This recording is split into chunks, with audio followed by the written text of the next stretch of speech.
La délivrance par le feu de la connaissance. Pourquoi ce thème? J'ai eu l'envie de parler de ce thème parce que beaucoup de personnes pensent que il faut beaucoup de prières pour être délivré.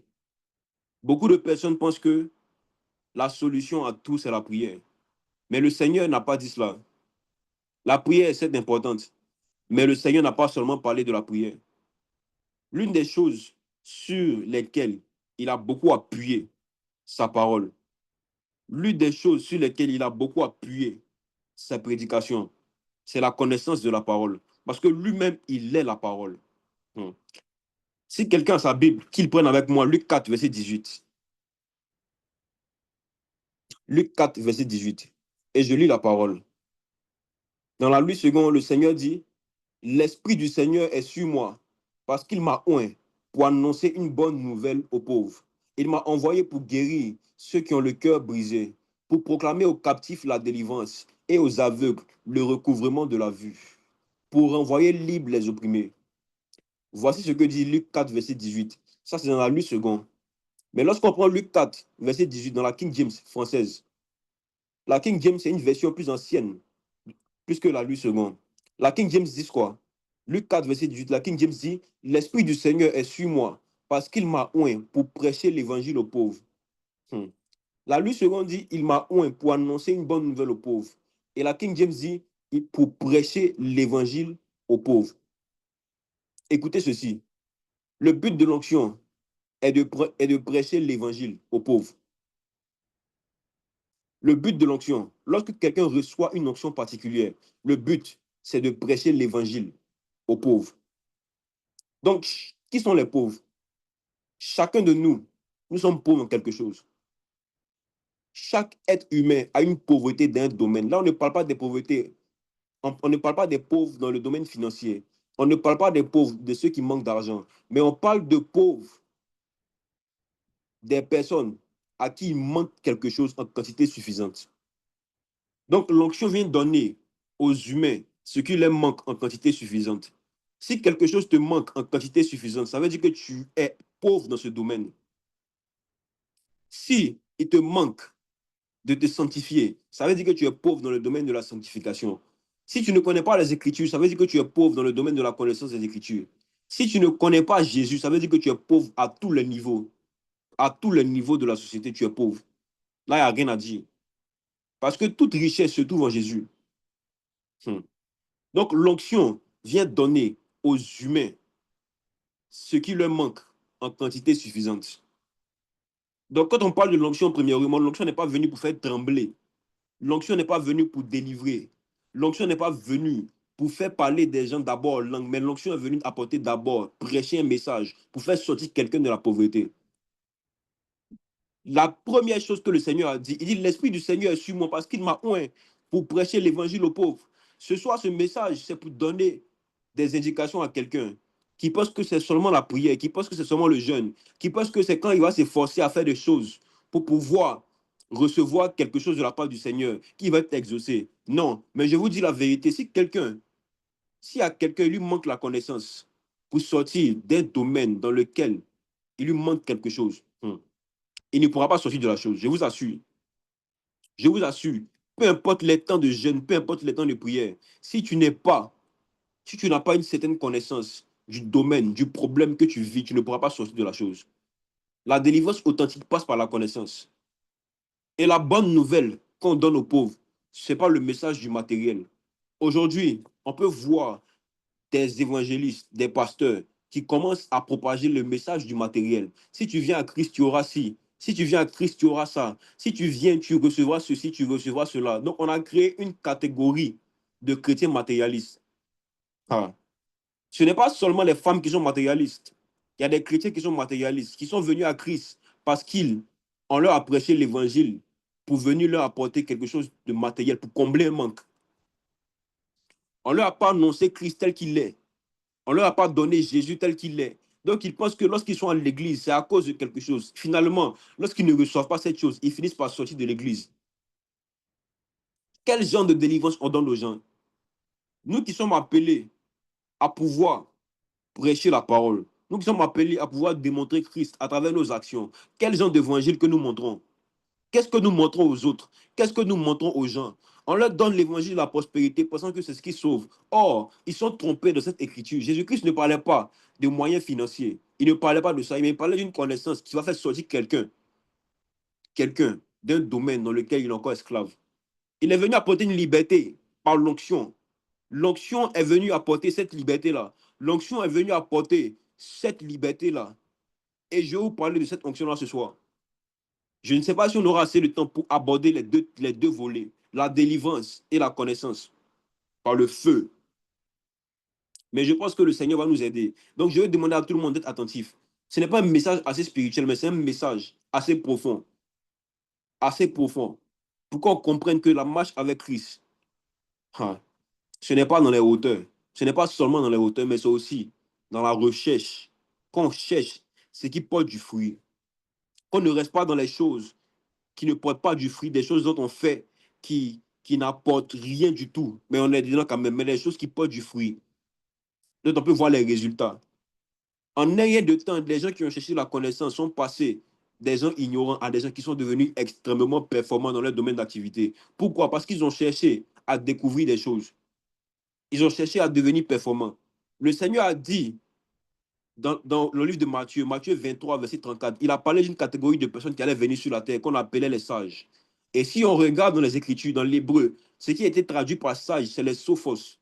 Sophos signifie expert, sophos signifie habile, sophos signifie des personnes qui sont devenues expérimentées dans leur domaine d'activité. Pourquoi? Parce qu'ils ont décidé de faire des recherches. Et dans l'armée de Dieu, ceux-là aussi devront être enrôlés. Lorsqu'on parle de l'éternel des armées, on parle de beaucoup d'armées. Donc il y a l'armée des sages, l'armée des prophètes, l'armée des musiciens, l'armée des chants. Il y a plusieurs sortes d'armées, mais il y a de l'armée aussi des sophos, des connaisseurs. Veux-tu faire partie de cette armée-là? L'armée de la connaissance. L'armée des gens qui ne sont pas ignorants. L'armée des gens qui sont jeunes mais qui connaissent des choses anciennes. L'armée des gens qui n'ont pas peur de montrer ce qu'ils connaissent aux anciens. Parce qu'eux aussi, ils ont commencé à chercher. Si un ancien ne cherche pas, mais que toi tu cherches, tu deviens ancien plus que lui. Parce que dans le monde spirituel, ce qui rend ancien, ce n'est pas beaucoup de prières, mais c'est beaucoup de connaissances. Ce soir, je vais vous parler de cela. Donc, on ne choisit pas d'être pauvre, mais le rester, c'est un choix. Personne n'est né pauvre, personne n'est né, comment on dit ça, riche. Personne n'a choisi d'être pauvre à la naissance, en fait. Mais on est comme on n'a rien, en fait. Quand on n'a rien. On est comme ça, mais on acquiert des choses en poussant un peu plus, en poussant un peu plus, en poussant un peu plus. On acquiert de nouvelles compétences, on acquiert de nouvelles choses. Et à chaque fois que quelqu'un choisit de ne pas élever son niveau d'instruction, de ne pas chercher à augmenter ses compétences, à multiplier son savoir-faire et de se battre dans la vie, il choisit de rester pauvre. Je parle ici à des jeunes qui vont encore à l'école, qui n'ont pas encore fini leurs activités.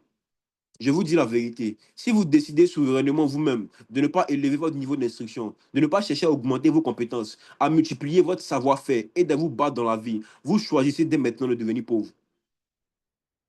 Vous-même, vous avez choisi de devenir pauvre. Vous avez décidé de votre avenir déjà. Le message de Jésus est que si le problème est matériel, on ne chasse pas par un esprit de pauvreté, on ne chasse pas des esprits bizarres, mais on chasse l'ignorance. Ce qui donne la richesse, ce n'est pas Jésus, c'est la connaissance. Ce qui donne les richesses, ce n'est pas Jésus, c'est la connaissance de Jésus même, lui-même. Je prends un exemple. En Chine, le nom de Jésus n'est pas beaucoup mentionné, mais la Chine est l'une des puissances, est l'une des premières puissances mondiales, peut-être derrière les États-Unis. Mais pourquoi? Les Chinois ne crient pas derrière Jésus. C'est pour vous dire que Jésus n'est pas le chemin pour devenir riche. Non. Je veux choquer quelqu'un. Si tu as toujours pensé que Christ était le chemin pour devenir riche, je suis désolé. Il n'est pas le chemin pour devenir riche, il est le chemin de la vérité et la vie. Il est venu apporter le royaume, il n'est pas venu apporter l'argent. Il est venu apporter le royaume, il n'est pas venu apporter beaucoup de choses. À part autre que ça, en fait. C'est pourquoi beaucoup de personnes sont choquées d'un Jésus qui n'apporte rien de nouveau dans une vie. Il est venu apporter le royaume. Le reste, là, ça dépend de toi. Ça dépend de toi. Ça dépend de toi. Ça dépend de toi. Ah. Écoutez, des jeunes qui vont à l'école, qui ne bossent pas les leçons, qui espèrent que Dieu leur montre le sujet dans un songe. Vous mentez en fait. Il ne va jamais vous révéler quelque chose dans un songe. Jamais. Jamais. Ça dit non, je vais dormir, je vais prier, je vais voir le sujet en songe. Vous faites ça, vous allez échouer dans votre vie. Vous allez échouer dans votre vie. Il y a beaucoup de personnes qui font ça, qui pensent ça. Mais ce n'est pas vrai. C'est la connaissance qui délivre. C'est la connaissance qui apporte la délivrance. La délivrance par le feu de la connaissance.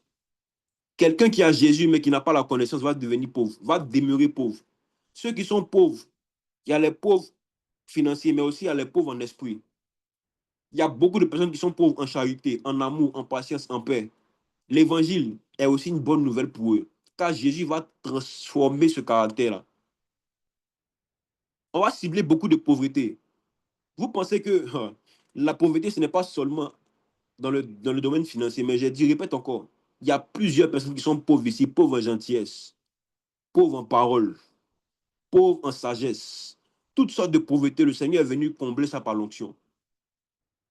Les délivrances qui durent dans le temps, ceux dont les résultats vont durer dans le temps, ce sont les délivrances qui viennent sous forme de prédication de la parole.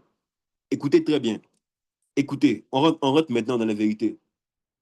Les délivrances qui durent dans le temps, ce sont les délivrances qui viennent sous forme de prédication.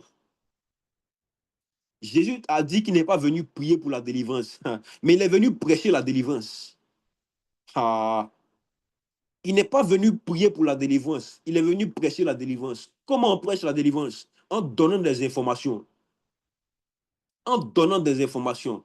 Pour ceux qui ont lu le Luc 4, verset 18, lisez bien. Il est venu prêcher, proclamer aux captifs la délivrance. Il prêche la délivrance. Il n'est pas venu prier pour la délivrance. Donc Jésus transférait la délivrance aux gens à travers les prédications, pas au travers des prières.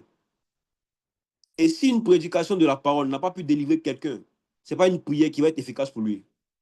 Si on t'a prêché une parole, si on t'a prêché des mots, si on t'a prêché des vérités profondes et que ces vérités n'ont pas changé ton caractère, ce n'est pas une prière qui va changer ça.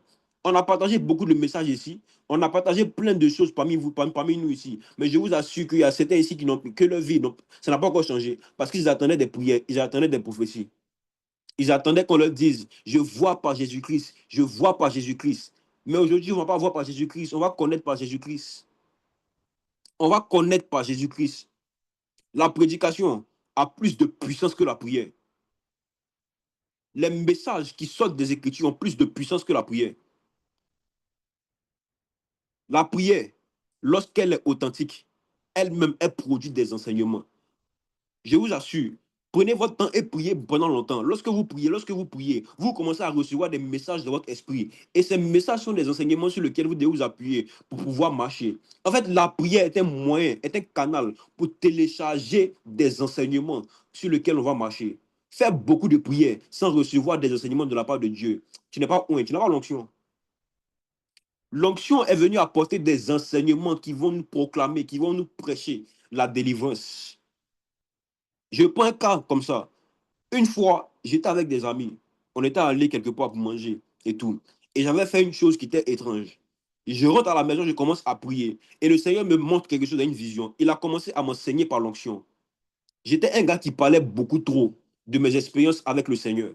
Je parlais beaucoup trop de ce que je vivais avec le Seigneur. Et il m'a dit, tu parles trop. Tu parles beaucoup trop de tes expériences avec moi. Je les vis avec toi, je les vis pas avec le monde entier. Je veux que tu les gardes. Il a commencé à me prêcher 3 vérités, mais 4, au moins 5 vérités profondes comme ça, sur le fait de se taire. Et il m'a parlé de lui-même, son fils Jésus-Christ, qui donnait des informations sous forme de paraboles à des personnes.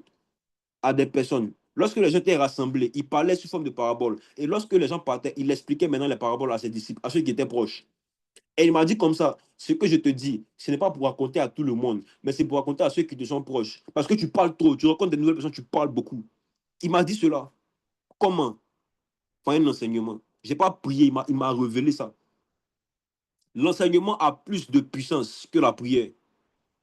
Lorsqu'il m'a dit cela, j'ai commencé à être plus réticent à partager ce que l'Éternel veut me faire voir ou veut me faire dire.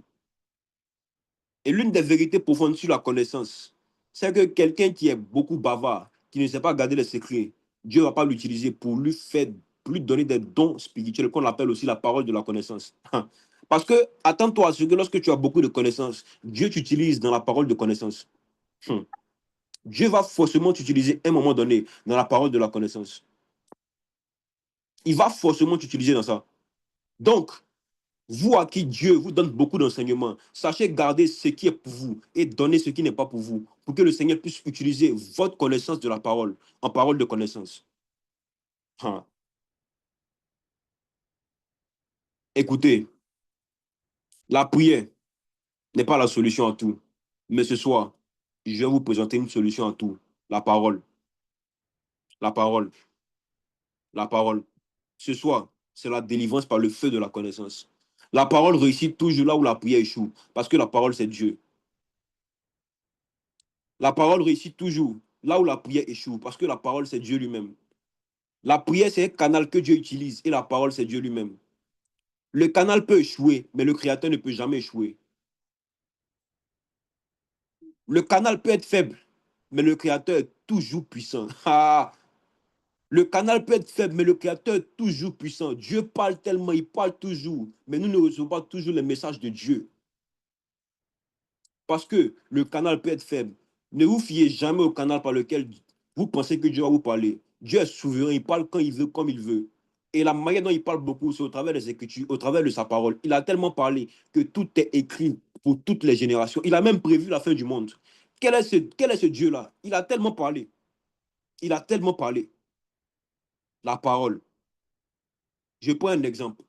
Pour un cas de prière, de guérison, des gens viennent beaucoup prier comme ça, a dit, ah, viens, je te guéris. Que les démons qui se cachent derrière cette guérison, cette maladie s'en aille au nom de Jésus. Tu fais ça, tu finis, tu vas. La personne tombe encore malade. La personne tombe encore malade. La personne tombe encore malade. On pourra guérir la maladie, mais pas l'origine de la maladie. Pourquoi? Parce que si on n'a pas donné un enseignement avant de guérir un malade, on ne pourra pas attaquer la racine du mal. Si cette maladie est causée par un démon, cette maladie finira toujours par revenir. Pourquoi? Parce qu'on n'a pas donné un enseignement qui va permettre à la personne lui-même, par la connaissance, de pouvoir être délivrée. De pouvoir être délivrée. Il y a quelque chose de plus élevé que la guérison qu'on appelle la santé. La santé et la guérison sont deux choses différentes. Écoutez cette vérité.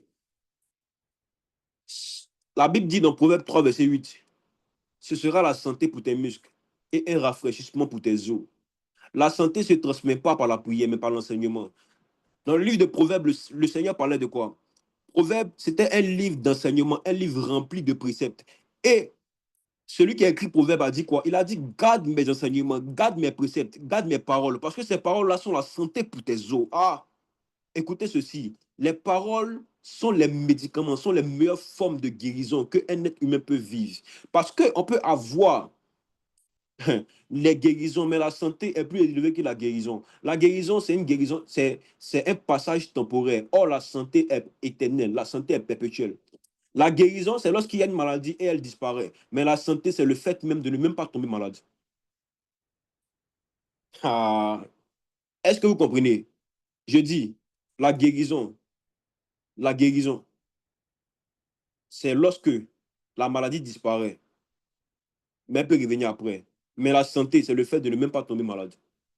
Lorsque quelqu'un ne tombe pas malade, on dit qu'il est en santé. J'ai la santé. Et l'une des choses qui donne la santé, c'est la méditation régulière des Écritures.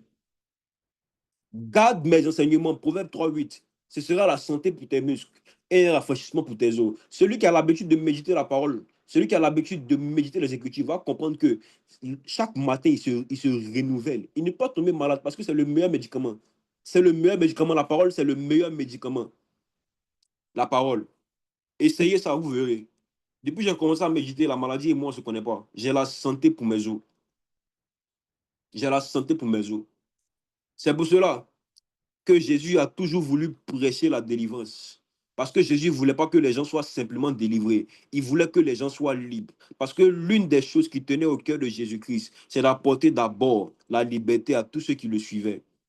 Ce qui tient au cœur de Dieu, c'est la paix de tous ses enfants. Dieu veut que vous soyez en paix. Dieu veut que vous demeuriez en paix. Dieu veut que vous soyez en paix tout le temps. C'est pour cela qu'il est venu prêcher la délivrance. Parce qu'il savait que s'il priait, qu'il partait, vous allez toujours retourner dans les mêmes choses par lesquelles vous étiez. Mais Dieu est venu apporter quelque chose. C'est pour ça qu'il a dit dans Jean 8, 32, ce verset célèbre, vous connaîtrez la vérité et la vérité vous affranchira. Vous connaîtrez la vérité et la vérité vous rendra libre. En d'autres termes, vous aurez la connaissance et vous serez libérés. Et vous serez libérés. La connaissance libère. La connaissance donne la paix. Regardez dans une salle de classe, celui qui est le plus intelligent, il est serein quand on voit les feuilles. Il est serein parce qu'il connaît. Ça marche partout, à tous les domaines de la société. Celui qui connaît, il avance. Je ne veux même pas rire avec vous ce soir parce qu'on est des frères, je vais vous apprendre des choses. Si tu n'es pas prêt à être frustré pour connaître, tu peux quitter le direct, tu peux quitter partout. Je veux marcher avec des gens qui aiment chercher, qui aiment recevoir, qui aiment avoir des connaissances. Comme ça, on peut s'édifier mutuellement. Mais pas un niveau de connaissance où toi, tu n'as pas, et puis on est là comme ça, non. On doit porter du fruit. Nous sommes la lumière du monde. Et une lumière qui n'a pas des informations qui vont permettre de pouvoir répandre ces spectres partout, elle ne sert de rien. Mieux vaut l'enlever et la déposer quelque part. Oui. Donc, je vais commencer. Petit 1, la compréhension de la délivrance. La compréhension de la délivrance. C'est quoi la délivrance? Suivez ceci. La délivrance, c'est le fait de rendre libre quelqu'un par rapport à une souffrance ou à une oppression. Délivrer, c'est séparer quelqu'un d'avec quelque chose qui lui enlève la paix. Et ce qui nous enlève la paix, c'est une souffrance, une douleur. Dieu veut nous délivrer des choses qui nous enlèvent la paix. Ce qui est important pour Dieu, c'est notre paix. Ce qui est important pour Dieu, c'est notre paix. Même s'il doit nous mettre dans une situation inconfortable pour avoir la paix, il le fera. Dieu est prêt, Dieu est disposé, Dieu veut que tous ses enfants soient en paix. Alors, si tu vis une situation de trouble actuellement, je t'assure que Dieu est en train de faire tout son moyen, tout son possible pour t'emmener la paix. Ce soir, l'Esprit du Seigneur est sur moi pour venir t'envoyer la paix. Écoute ce message. Je vais apporter une connaissance à quelqu'un. Où s'est passée la première forme de délivrance qu'il y a eu dans l'histoire de l'humanité, dans l'histoire de la création. Je pense que d'autres le savent, mais d'autres ne le savent pas. Je vais vous parler de la délivrance, la première délivrance qu'il y a eu. Et la première délivrance qu'il y a eu, c'était la délivrance du royaume de Dieu. Oui, la délivrance du ciel. La délivrance du ciel. Dieu, dans sa souveraineté, a décidé de créer des êtres appelés anges pour le servir. Suivez bien. Il a créé des êtres appelés anges pour le servir. Mais l'un d'entre eux décide de se rébeller et de vouloir prendre la place de Dieu. Et la Bible dit dans Apocalypse 12 qu'il y a eu une guerre dans le ciel. Satan et ses anges sont devenus quoi? Des démons. Ils ont voulu se rébeller contre Dieu. Donc, il y a eu une guerre dans le ciel. Et vous connaissez comme moi que quand il y a un combat spirituel, il y a un combat dans le monde des esprits entre des anges et des démons, il faut une délivrance. Il faut une délivrance. Et le diable et ses démons ont été précipités sur la terre pour que Dieu soit en paix. Dieu, lorsque Lucifer était encore au ciel avec ses spies, il n'était pas en paix, je vous assure. Les anges n'étaient pas en paix. Dieu voulait qu'il y ait la paix dans le ciel. Donc, qu'est-ce qu'il a fait? Il a chassé les démons du ciel. Si Dieu chasse les démons du ciel, et toi dans ta maison, et toi dans tes milieux, et toi dans tes connaissances, si tu ne vis pas la paix, mène un combat, mène une guerre, poursuis, fais la délivrance. Et la première délivrance, c'est celle de Dieu. Dieu a été délivré. C'est bizarre comme je dis ça comme ça, mais la première délivrance, c'est celle de Dieu, celle du ciel. Ils ont été chassés du ciel par les anges pour que Dieu soit en paix. Il y a certains de nos amis qui nous enlèvent la paix. Il y a certaines personnes avec qui vous marchez qui vous enlèvent la paix. Lorsqu'ils viennent, vous n'êtes pas en paix, vous n'êtes pas rassuré. Mais qu'est-ce qui se passe? Ton cœur n'est pas rassuré. Tu as besoin d'être délivré de la personne. Marcher par les sensations, arrêtez de vouloir forcer à être collé à quelqu'un. Si votre cœur n'est pas en paix par rapport à une amitié, par rapport à une relation, par rapport à quelque chose, s'il vous plaît, enlevez vos pieds à l'intérieur et partez. Je vous assure. On a étudié une série il y a 2 semaines par rapport au cœur, garder son cœur plus que tout. Pour avoir la paix, pour garder son cœur, il faut effectuer des délivrances. Il faut que Dieu vous délivre. Il faut que Dieu vous délivre. Hein. Voilà pourquoi il est important de chasser les démons de certains lieux. Parce que les esprits méchants créent une atmosphère qui enlève la paix. Qui enlève la paix. Et la paix que tu ressens dans un lieu est en fonction de l'atmosphère qui règne dans ce lieu. Vous pourrez partir dans des lieux où vous n'êtes pas en paix. Ça veut dire qu'il y a des esprits méchants qui règnent là-bas. Mais il y a des lieux aussi, lorsque vous rentrez, vous respirez bien, vous êtes à l'aise. Il y a des esprits méchants qui ne sont pas là-bas, mais la présence de Dieu est là. Le lieu même où Dieu habite, lorsque ce lieu était rempli de démons, il a fallu avoir une guerre. Parfois, tu n'es pas en paix dans ta propre maison parce que tu ne fais pas la guerre. La connaissance que je t'apporte ce soir, c'est que toi-même, tu as les rudiments, tu as les capacités de pouvoir mener une guerre spirituelle dans ta maison. Tu n'as pas besoin que quelqu'un vienne prier pour toi. Si tu avais la connaissance que tout pouvoir t'a été donné sur la terre comme au ciel par Jésus-Christ, tu n'aurais pas besoin de quelqu'un pour venir t'aider à prier. Toi-même, tu allais te lever et tu allais commencer à prier. Ma jeunesse, écoutez bien, tout pouvoir est dans votre main. Vous pouvez tout faire par celui qui vous fortifie. Vous pouvez tout faire par celui qui vous fortifie. Il n'y a pas besoin d'envoyer des hommes de Dieu, des eaux bénites, des trucs bizarres, bizarres pour venir invoquer le nom du Seigneur. Mettez-vous dans votre chambre, commencez à prier, chasser les démons, libérer l'atmosphère. Si vous savez que ce pouvoir était dans votre main, vous ne serez pas dans la situation dans laquelle vous êtes aujourd'hui. On ne peut pas avoir une paix durable sans faire une guerre durable. Le combat spirituel, pourquoi les gens précisent ça? Pourquoi les gens persistent dessus? Parce que c'est un truc qui commence, qui ne finit pas. Ça ne finit jamais. Lorsque tu fais 2 jours, viens, tu commences à chasser les démons. Pas encore, tu fais 2 jours, viens chasser les démons. Parce qu'ils sont là, ils rôdent, le diable rôde. Toi aussi, rôde comme lui, guette les démons, attaque-les. Si Dieu même a eu besoin de délivrance dans le ciel, et toi, n'as-tu pas besoin de délivrance? N'as-tu pas besoin de délivrance? Ah. Les chrétiens qui ne sont pas conscients de la réalité du combat spirituel ont une paix en dents de scie. On dit parfois ils sont en paix, parfois ils ne sont pas en paix. L'atmosphère qui est autour de nous doit être délivrée. Ayez l'habitude de délivrer l'atmosphère qui est autour de vous. Ce n'est pas normal pour un chrétien de sentir des esprits impurs le suivre, de sentir les gens les piller. Pendant que je suis en train de parler, je peux voir par Jésus-Christ que quelqu'un, waouh, il y a trois personnes qui ont l'habitude de voir des gens qui les regardent. Genre, tu sens qu'on te regarde, mais on ne te regarde pas. Quand tu regardes la personne qui te regarde, tu sens qu'on te regarde, tu sens qu'on t'épie. Tu sens qu'on t'épie. Ah, tu sens qu'on t'épie, on te regarde, tu n'es pas en paix. L'atmosphère où tu règnes n'est pas en paix. Tu as besoin de délivrance, tu as besoin qu'on te délivre. Tu as besoin qu'on te délivre. Il y a une chose sur laquelle je ne joue pas. Pendant un temps, il n'y avait pas d'animaux dans ma chambre. J'ai dit, les animaux, moi, je ne connais pas l'animal dans ma maison. Je ne connais pas ça. C'est impossible. Et un jour, je vois des salamandres comme ça un jour, je vois ça comme ça qui passe. Et je dis, ok, bon, il est passé comme ça. Un autre jour, je vois au cheveu de mon lit. J'ai compris que c'était spirituel. Je me suis levé, je l'ai poursuivi d'abord. Je l'ai raté. Et j'ai commencé à mener mon propre combat spirituel.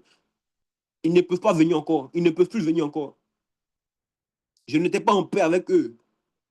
Ce n'est pas mon habitude de voir des êtres, des animaux dans ma chambre. Ce n'est pas normal. Ce n'est pas normal. Ce n'est pas normal. Veillez à délivrer votre atmosphère. Ce soir, on va s'aider. On va prier pour délivrer l'atmosphère dans laquelle nous sommes. Partout où vous êtes, restez connectés seulement. On va faire des invasions dans le monde spirituel. Ah, ah. Il a fallu une guerre dans le ciel. Est-ce que quelqu'un est prêt pour faire la guerre ce soir avec moi? Qui est prêt pour faire la guerre? Il y a une guerre dans le ciel. Il faut qu'il y ait une guerre dans ta chambre. Il faut qu'il y ait une guerre autour de toi. Il faut qu'il y ait une guerre parmi tes amis. Il faut que lorsque tu iras demain ou lundi à l'école, des gens te fuient parce que tu as mené une guerre ce soir. Tous ceux qui t'empêchaient d'avoir la paix, ils vont partir seuls. Parce que le feu qui va descendre sur toi, brandele cause pali yavadia. Geta kama wanda vile brakilo. Wow. Ha. On arrive, on va commencer la guerre tout à l'heure. On va terminer l'enseignement parce que je sens que le ciel est ouvert. On va terminer ça, on va avancer. Ah. Voici 4 types de souffrances qui nous enlèvent la paix. Si quelqu'un se sent concerné par ce type de souffrance, qu'il garde ça dans son cœur. On va prier pour ça quand on va finir de parler. des 4 types de souffrances qui nous enlèvent la paix. Prenez vos Bibles. Matthieu 1, verset 20 à 21. Matthieu 1, verset 20 à 21. Les premiers types de souffrances qui nous enlèvent la paix, c'est la persistance dans le péché. La persistance dans le péché. Je lis Matthieu 1, verset 20 à 21.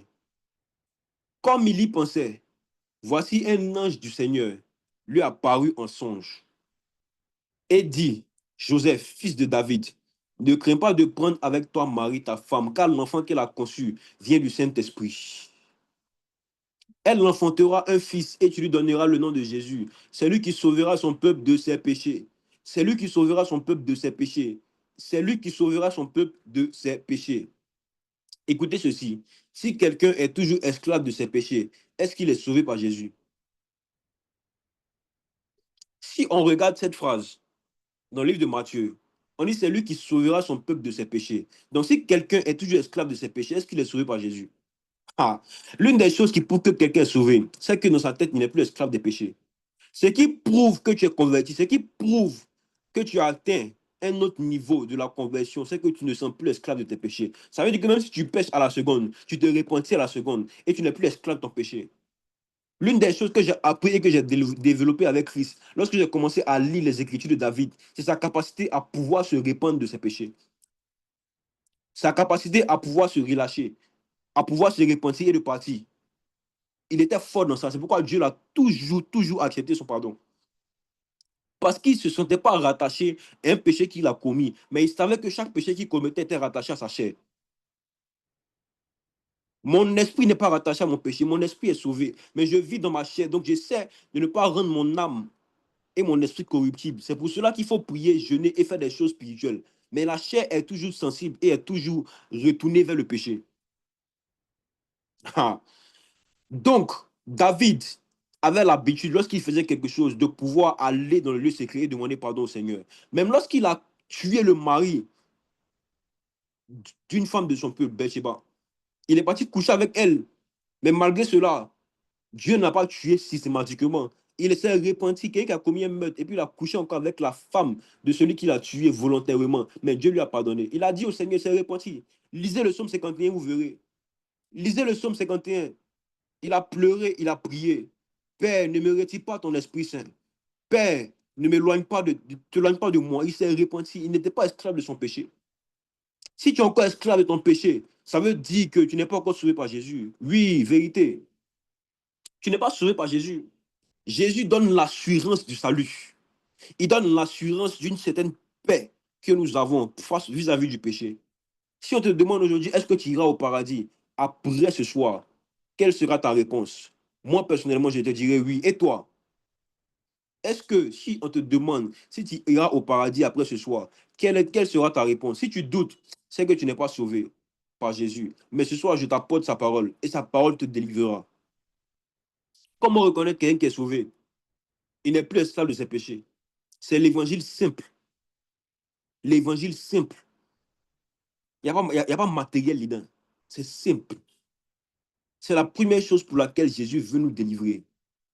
De la paix face à nos péchés. On dit c'est lui qui sauvera son peuple de ses péchés. Ah. Voici une question. Qu'est-ce que tu fais quand personne ne te voit? Une deuxième question pour savoir si tu es sauvé. Quand personne ne te voit, qu'est-ce que tu fais?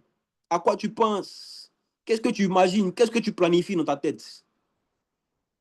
Qu'est-ce que tu planifies dans ta tête? Beaucoup de personnes mettent sur les médias sociaux, les statuts, ils parlent de Jésus. Mais la même nuit, ils vont s'asseoir devant les films X. Mais ils prétendent parler à quelqu'un. Ils prétendent parler au Fils de Dieu. Ils prétendent, ils mettent des versets bibliques en statut chaque matin. Mais des grands regardeurs de films X, des grands masturbateurs, excusez-moi du thème, ils ne sont pas sauvés. C'est pour ça que je vous dis, soyez vous-même rigoureux avec vous-même. Ne regardez pas la vie de quelqu'un, mais regardez ce que vous faites vous-même lorsque vous êtes dans le secret. C'est ce qui prouve que vous êtes sauvés. Examinons-nous, mes frères et sœurs, face au péché. Si ton péché, si quelque chose t'enlevait la paix ce soir, Jésus-Christ veut t'envoyer sa parole. il veut te donner une pêche encore pour te convertir. La conversion réelle et véritable. De ne plus être esclave de la servitude. De ne plus être esclave du péché. C'est ce qui t'apporte ce soir. C'est ce qui t'apporte ce soir. Ah. Deuxième chose qui enlève la paix, c'est les mauvaises habitudes. Les mauvaises habitudes. 1 Pierre 1, verset 17 à 19.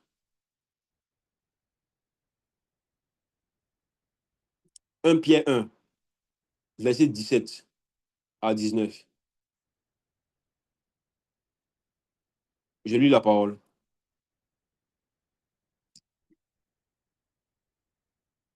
Et si vous évoquez comme Père celui qui juge selon l'œuvre de chacun, sans acception de personne, conduisez-vous avec crainte pendant le temps de votre pèlerinage. Verset 18. Sachant que ce n'est pas par des choses périssables, par de l'argent ou de l'or, que vous avez été rachetés de la vaine manière de vivre que vous aviez hérité de vos pères, mais par le sang précieux de Christ, comme d'un agneau sans défaut et sans tache. Je relis le verset 18. Sachant que ce n'est pas par des choses périssables, par de l'argent ou de l'or, que vous avez été rachetés de la vaine manière de vivre que vous avez hérité de vos pères, de vos pères. Connaissez-vous les liens de sang? Les liens de sang sont les liens, sont le, bon, oui, les liens les plus forts qu'il existe entre un homme et un autre homme. Si des hommes partagent le même sang, c'est fort probable qu'ils partagent les mêmes habitudes. C'est fort probable qu'ils partagent les mêmes habitudes. La manière dont nos parents ont vécu est un héritage et la manière dont nous sommes en train de vivre actuellement est un héritage pour nos enfants. En fait, je ne comprends pas pourquoi les jeunes d'aujourd'hui marchent sans connaissance de certaines vérités. Tout ce que vous faites aujourd'hui là va se reproduire encore et encore, va se répandre sur vos enfants. Ça va se répandre sur vos enfants. Donc, si vous avez aujourd'hui des vaines manières de vivre, vous condamnez vos enfants. Ça, c'est clair. Vos parents, peut-être une fois, vous ont condamné par les vaines manières de vivre qu'ils avaient. Mais aujourd'hui, vous avez la capacité de pouvoir être sauvé par le sang de Jésus-Christ. Mais vous aussi, vous devez avoir des manières de vivre qui sont convenables pour pouvoir répandre encore la parole de Dieu. Lorsque quelqu'un naît, il y a dans son sang celui de son père et de sa mère. C'est dans le sang qu'il y a des caractères, c'est dans le sang qu'il y a des habitudes. Et donc, même quand des gens n'ont pas connu leurs parents, il y a des attitudes qu'ils ont prises de chez leurs géniteurs qui restent. Les mauvaises habitudes des parents. Les enfants en reçoivent par le sang. Il y a des gens qui sont hyper méchants. Il y a des gens qui sont hyper, comment dire ça, qui sont beaucoup tournés vers la sexualité, je vous assure. En fait, non. Il y a des enfants, lorsqu'ils naissent, ils font des attouchements peut-être sur le kiki. Vous ne savez pas, mais ils ont hérité ça d'où? De leur père. Leurs parents étaient des gens qui vivaient dans l'impudicité. Donc, quand l'enfant naît, ils commencent à faire des choses bizarres, à se toucher eux-mêmes. Après de 8 mois, 7 mois, ils font des choses. Mais c'est dans le sang.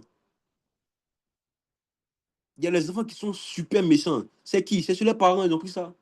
Dans le sang. Les liens de sang sont les choses les plus fortes au monde. On est délivré par les vaines manières de vivre de nos parents, par le sang de Jésus, le sang de l'agneau. L'argent ne peut pas changer un mauvais caractère. Mais ce qui change un mauvais caractère, c'est la capacité, c'est le sang de Jésus-Christ. C'est le sang de Jésus-Christ. Et lorsque vous avez des mauvaises habitudes, lorsque les gens ont des mauvaises habitudes, ils enlèvent la paix à ceux qui vivent avec eux. Ils sont invivables. Eux-mêmes, ils sont invivables. Ils ne permettent pas aux gens de vivre avec eux, de leur parler, de pouvoir se sentir à l'aise avec eux. Ça enlève la paix. Ça enlève la paix. Et si toi-même tu as des mauvaises habitudes que les gens te font remarquer plusieurs fois, mais tu persistes et tu continues de dire que non, moi c'est comme ça je suis, oh. C'est comme ça je suis, oh. C'est comme ça je suis, oh. Tu es méchant et orgueilleux. Tu es méchant et orgueilleux. Si plusieurs personnes te font remarquer une situation que tu fais ou une chose que tu fais volontairement, mais tu penses que non, c'est comme ça que tu es, vraiment, il faut que ça change. Il faut que vous changez. Ça non seulement enlève la paix des gens, mais vous aussi, vous n'êtes pas en paix parce que chaque jour, vous êtes dans les discours. Le Seigneur est venu pour cela. La troisième chose qui nous enlève la paix, dont il est venu parler, ce sont les douleurs et les maladies. Les douleurs et les maladies. Les douleurs et les maladies. Lorsque je dis douleur, je sens dans mon esprit. Des gens qui ont des mots bizarres au bas du dos, au bas du ventre, derrière le talon. Ce soir, je vous assure, lorsqu'on sortira de ce moment, le feu de la connaissance de la parole va descendre sur vous et commencer à vous restaurer par la puissance de Dieu. Commencez par vous restaurer par la puissance de Dieu. Ah. Matthieu 4, verset 23 à 34. Matthieu 4, verset 23 à 24. Jésus parcourait toute la Galilée, enseignant dans les synagogues, prêchant la bonne nouvelle du royaume et guérissant toutes les maladies et toute infirmité parmi le peuple. Sa renommée se répandit dans toute la Syrie et on lui amenait tous ceux qui souffraient des maladies et les douleurs de divers gens. On lui amenait tous ceux qui souffraient de maladies et de douleurs de divers gens. On lui amenait tous ceux qui souffraient de maladies et de douleurs de divers gens. Jésus guérissait non seulement les maladies, mais aussi les douleurs. Parce qu'il savait que si quelqu'un a une douleur, il n'a pas la paix. L'une des choses qui enlève beaucoup la paix, ce sont les douleurs. Ce sont les douleurs. Ceux qui ont beaucoup de douleurs ne sont pas en paix. Lorsque quelqu'un a mal à l'épaule, il a mal peut-être même à une articulation, il n'a pas la paix. Il pense toujours à ça. Lorsqu'il se réveille, quelqu'un qui a mal au cou même, il n'a pas la paix. Et Dieu même peut guérir les douleurs de divers gens. Jésus enseigne, prêche et guérit dans ce ordre. Voici l'autre. Si quelqu'un vient te guérir avant de te prêcher une bonne nouvelle, il n'est pas de Jésus. C'est pas clair. C'est pas clair. La plupart des jeunes qui m'écrivent aujourd'hui, de mes amis, de mes frères qui m'écrivent par rapport à des cas de masturbation, par rapport à des cas de jeu hasard, qu'est-ce que je fais d'abord? Je ne prie pas directement, j'enseigne. J'enseigne. Parce que je sais que la meilleure délivrance, ce n'est pas la prière, c'est l'enseignement. Voici l'ordre par lequel Dieu est passé. Jésus a dit, on dit Jésus parcourait toute la Galilée, enseignant dans les synagogues, prêchant la bonne nouvelle du royaume et guérissant toute maladie et toute infirmité. Regardez l'ordre. Regardez l'ordre. Il a prêché, il a enseigné, il a prêché, il a guéri. Il a enseigné, il a prêché, il a guéri. Il a donné un enseignement, il a donné une exhortation, il a prié pour les gens. Dans tous les systèmes où vous serez, où les gens n'ont pas l'habitude de pouvoir prêcher la parole, donner des enseignements d'abord avant de pouvoir produire des choses spirituelles, ils ne sont pas de Jésus. Le système de Jésus est de produire d'abord des enseignements avant d'apporter des délivrances. Voici le système de Jésus, clair et net. Que personne ne vous séduise. Que personne ne nous séduise. Une prière régulière, sans enseignement, c'est une magie. Une prière régulière, sans enseignement, c'est une magie. Ce n'est pas l'enseignement de Jésus. Ce n'est pas biblique. Ce n'est pas biblique. Ce n'est pas biblique. Des pasteurs, des évangélistes, des prophètes qui commencent à prier pour des cas sans passer d'abord par un enseignement, sans prêcher la parole. Ce n'est pas biblique. Ce n'est pas biblique. C'est une magie. C'est Satan qui inspire ça. Jean 1, au commencement était la parole. Toutes choses ont été faites par elle. Si quelqu'un arrive à faire des choses sans la parole, c'est la preuve que cela ne vient pas de Dieu. Si la preuve, c'est la preuve que cela ne vient pas de Dieu. Si quelqu'un arrive à faire des choses sans la parole, ça ne vient pas de Jésus. Celui qui n'aime pas la parole n'aime pas Dieu, parce que Dieu est la parole. Celui qui n'aime pas, qui n'a pas d'intérêt pour les enseignements, n'a pas d'intérêt pour Jésus. C'est parce que Jésus est l'enseignement de Dieu manifesté en chair. Jésus, ah, Jésus, c'est l'enseignement de Dieu manifesté en chair. Dieu a enseigné, il a donné une parole à la terre entière. Et cette parole a été faite chair. Donc l'enseignement de Dieu, la prédication de Dieu, c'est Jésus. Ah! Oh! La prédication de Dieu est sortie, c'est devenu spirituel, c'est devenu Jésus. Jésus est la prédication de Dieu. Lorsque Dieu a commencé à parler dans le monde spirituel, pour que ça devienne physique, c'est Jésus-Christ qui est venu. Pour guérir des douleurs, pour guérir des maladies, il a apporté des enseignements. Je vous ai donné l'enseignement pour ça. C'est la méditation régulière des Saintes Écritures. Ce sera la santé pour tes os et un rafraîchissement pour tes muscles. Celui qui a l'habitude de pratiquer, de méditer la parole, va commencer à être libéré de toutes sortes d'oppressions par rapport aux maladies, et surtout même des démons. Et je descends sur le point 4, la délivrance des démons. Il a commencé à prêcher, à enseigner, à guérir les maladies et les douleurs de divers genres, mais aussi à libérer des démoniaques, à chasser les démons. Ah. J'ai parlé premièrement de la délivrance du ciel, des anges qui sont devenus des esprits impurs, qui sont devenus des démons. Et lorsqu'ils sont venus sur la terre, ils ont commencé à attaquer des jeunes gens, des jeunes femmes, des hommes, des femmes qui ne voyaient pas clair dans le monde spirituel. Ils ont commencé à vouloir troubler les enfants de Dieu, même dans leur sommeil, par rapport aux esprits de nuit, des femmes, des maris de nuit. Ils ont commencé à attaquer des gens qui étaient faibles pour leur enlever la paix, pour leur enlever la paix. Mais Dieu a envoyé sa parole pour nous délivrer. La parole est venue sous forme de liberté ce soir pour venir chasser les esprits méchants. Les démons ne veulent pas que les enfants de Dieu soient en paix. Dieu veut que nous soyons en paix. Il y a un combat spirituel qui doit se passer.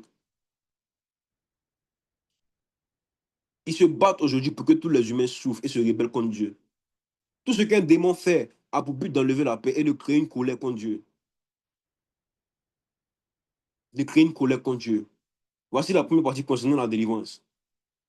Première chose de nos péchés, la persistance, l'esclavage du péché. Deuxième chose, les mauvaises habitudes. Troisième chose, les douleurs et les maladies. Et dernière chose, la délivrance des démons. J'avais demandé à quelqu'un, est-ce que vous étiez prêt pour faire la guerre ce soir? Avant de passer au point de la compréhension du feu, est-ce qu'on peut passer un petit temps, un petit 15 minutes à faire la guerre? Est-ce qu'on peut faire un peu la guerre? Qui est prêt pour faire la guerre tout à l'heure? On va prier un peu, faire une invasion dans le monde spirituel. Il y a beaucoup de gens, il y a beaucoup de personnes, il y a beaucoup de démons qui veulent t'enlever ta paix, qui veulent se battre contre ta paix, qui veulent lutter contre ta paix. Mais ce soir, le Seigneur envoie sa parole va te délivrer. Ah, est-ce que tu peux commencer à prier? Est-ce que tu peux commencer à prier? Est-ce que tu peux commencer à prier? La bla est à glavintovia. Père, ce soir, nous voulons que tu nous gardes, que tu nous emmènes la paix, que tu nous donnes ta paix. Tu as dit, je vous laisse la paix, je vous donne ma paix.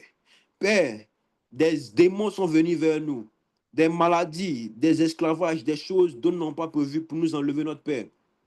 Mais Seigneur, ce soir, tout comme tu as fait la guerre dans le ciel, nous voulons aussi, Père, à notre niveau, faire la guerre. Nous voulons faire la guerre et rentrer, aller en invasion dans le monde spirituel et commencer à aller reprendre la paix que tu nous as donnée. Tu n'as pas prévu qu'un enfant ne soit pas en paix, mais tu as prévu que tous tes enfants restent et demeurent dans la paix éternelle. Père, nous voulons que cette paix nous anime. Nous voulons que cette paix soit avec nous. Nous voulons que cette paix, Père, nous voulons de la paix. Nous voulons de la paix. Nous voulons de la paix. Nous voulons cette paix. Tu as envoyé ta parole pour nous accorder la paix, Seigneur. Que toutes sortes de démons, que toutes sortes, Père, de mauvaises habitudes, des maladies, des douleurs, de choses qui étaient la paix, qui empêchaient un humain, qui empêchaient un jeune ici, que ce soit en direct sur TikTok, même sur le Zoom, Père, au nom puissant de Jésus-Christ, je prie que tu puisses commencer, Seigneur, à donner la paix à tes enfants. Pendant que je suis en train de parler, Seigneur, inonde, inonde, inonde les chambres, Père. Sois là dans les milieux, Père, où il n'y avait pas de paix. Et pendant que je parlais, je voyais trois personnes qui se sentaient épiées pendant la nuit. J'agresse ces esprits par la puissance de celui qui s'appelle Je suis. Que toute forme d'esprit qui épiait quelqu'un, je vous agresse, je vous ordonne par la puissance de celui qui s'appelle Jésus, dans le sang dans lequel je me trouve, je vous ordonne de lâcher prise maintenant. Je vous ordonne de partir par la puissance de celui qui s'appelle Je suis. Je vous ordonne de partir. Je vous ordonne de partir. Je vous ordonne de partir. Je vous ordonne de partir maintenant même. Maintenant même. Maintenant même. Maintenant même. Je vois sur TikTok ici quelqu'un qui s'appelle Philippe qui dit qu'il a un contrat de travail. Priez pour un contrat de travail. Ce travail t'enlève la paix. Tu as besoin de travailler. Mais le Seigneur est venu envoyer ta parole pour te délivrer. Reçois cette paix-là. Reçois cette paix-là. Reçois cette paix-là. Si tu veux travailler, tu travailleras. Le Seigneur est venu envoyer sa parole pour vous délivrer, pour vous donner la paix. C'est le travail qui te faisait penser pendant longtemps. Tu ne penseras plus à ça. Pense à Jésus. Pense à Jésus. Cherche-le. Cherche le royaume. Cherche le royaume des cieux. Et tout te sera donné. Et tout te suivra. Et tout te suivra. Et tout te suivra. Plan de Kuzevalia Vinsko Patakamawali Atibrakilaila. Irreglace de la Couve de Vaila Skitondlace Ebra. Skipatakamawan Valia Lise Glaila Rinko Lis Gepato. Sepelega Pele de Koandivalia. Iroplinke Bla Ira Tupande Lezu Prande Lezu. Vale Etala Kamawan de Valia. Skipe de Kamawa. Pendant que je parle, je vois aussi un esprit qui a un long cou comme ça derrière quelqu'un. Un esprit qui a une forme bizarre, une forme très longue. Je prie que le Seigneur Jésus-Christ apporte la délivrance maintenant. Maintenant même. Maintenant même, au nom de Jésus. Au nom de Jésus. Esprit impur, vous qui veniez dans la nuit des gens pour leur donner des songes impurs, pour essayer de coucher avec eux, pour essayer de faire des manigances, de monter sur eux. Je vous connais. Je vous connais. Du ciel dans lequel je me trouve, je vous agresse dans le deuxième ciel où vous êtes. Et je vous ordonne de lâcher prise. Je vous ordonne de lâcher prise. Partez maintenant. Partez maintenant. Partez maintenant. Ce n'est pas un jeu. Ce n'est pas un jeu. Je vous ordonne de donner la paix aux enfants de Dieu. Il est venu prêcher la bonne nouvelle pour nous apporter la paix. Vous n'avez pas le droit de nous enlever cette paix que nous avons. Pendant que je parle, que le Seigneur vous réprime. Que le Seigneur vous réprime. Que le Seigneur vous réprime. Partez maintenant. Partez maintenant, Père, que tous ceux qui avaient un cœur qui était rebelle, tous ceux qui avaient un cœur qui ne respectait pas les gens, qui donnaient aux gens des amertumes, qui enlevaient la paix, au nom de Jésus, je prie que le sang du Seigneur Jésus qui a coulé à Golgotha commence à tomber sur eux maintenant et qu'ils reçoivent cette paix-là et qu'ils reçoivent ce nouveau souffle, cette nouvelle inspiration, cette nouvelle inspiration. Blande Kedevalia, Blande Konde Kabadia, Blande Kuz e Patakavata, Shaklae, Eroclavedalia, Skipantu Legibaliaba, Bromble Alia Braki Vantula Gisebado, Shakapane Kozepalia Brinkalia Tople, Erakila Kuandivalia Brenkole de Paila, Likumbalis, Kependeleko Zepandiavi, Erupla Kamawawa. Chapelle de Kabadia, Rapile de Kabadia Bantum, Bleko Wandi Vele Soblai. Je vois une jeune fille qui porte des verres, mais qui est fatiguée de porter des lunettes. Le Seigneur veut guérir tes yeux ce soir. Tu as l'habitude de ne pas porter ces lunettes-là. Tu ne portes pas d'habitude. Tu ne portes pas d'habitude. Tu laisses ça comme ça. Mets ta main sur tes yeux pendant que je prie. Le Seigneur va te faire voir ce soir. Ce n'est pas un homme qui guérit. C'est une atmosphère. C'est la connaissance de Jésus qui délivre. Que tes yeux s'ouvrent. Eftata. Shkepete kepata la kamawa. Shketa la kamawi adiva. Irak lei le palia kamantia. Sible ke manda la cause près. Kebala kamawande vali. Je prie aussi pour tous ceux qui étaient esclaves des péchés. Vous tous qui étiez esclaves d'un certain péché. Je prie que le Seigneur vous donne l'assurance du salut. Que ce soit vous sortiez de cet appel en recevant une paix, en recevant la paix. Ne regarde pas nos péchés, Seigneur, mais la paix que ton peuple recherche. Et apporte cette délivrance. Apporte, Seigneur, cette délivrance et que le cœur reçoive un nouveau souffle au nom du Père, du Fils et du Saint-Esprit. Amen. Amen. Ah. Wow. On va passer maintenant à une autre étape du message. J'espère que les délivrances ont commencé. Après, on va commencer à recueillir ce que vous avez senti pendant que nous prions. J'ai déjà dit, la délivrance a déjà commencé, même pas par la prière. Ça a commencé déjà par l'enseignement. L'enseignement a commencé par une délivrance, même par la prière. Ce n'est pas la prière qui va vous délivrer, c'est l'enseignement. Je vois Emmanuel le chanceux ici, dans TikTok, qui dit un mal de ventre qui me fatigue depuis 8 ans. Ah, qui te fatigue depuis 8 ans. Le Seigneur envoie sa parole te délivre. À la fin, je vais prier pour toi. Reste connecté jusqu'à la fin, Emmanuel. Je vais prier pour toi jusqu'à la fin. Reste connecté. Ce mal de ventre va partir ce soir. Ça va partir ce soir. Je parle par Jésus-Christ. Ah. On continue. Je vais parler du deuxième point rapidement avant de terminer. La compréhension du feu. La compréhension du feu. C'est là qu'il y aura des vérités profondes. C'est là qu'il y aura des choses vraiment, vraiment floues à porter. Soyez attentifs. La délivrance par le feu de la connaissance. On a parlé de la délivrance. Maintenant, qu'est-ce que le feu de la connaissance?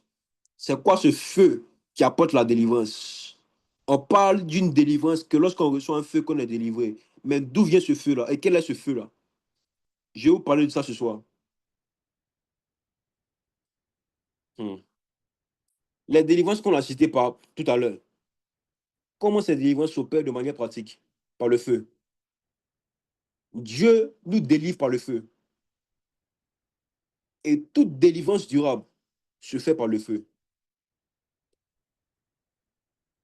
Logiquement, quelqu'un se demandera c'est quoi le feu? Le feu, c'est pas ce qui Élie a fait descendre du ciel pour tuer les gens, hein. Calmez-vous. Le feu, ici aussi, ce n'est pas le Saint-Esprit. Le feu, ici, c'est une connaissance. Le feu, c'est une information.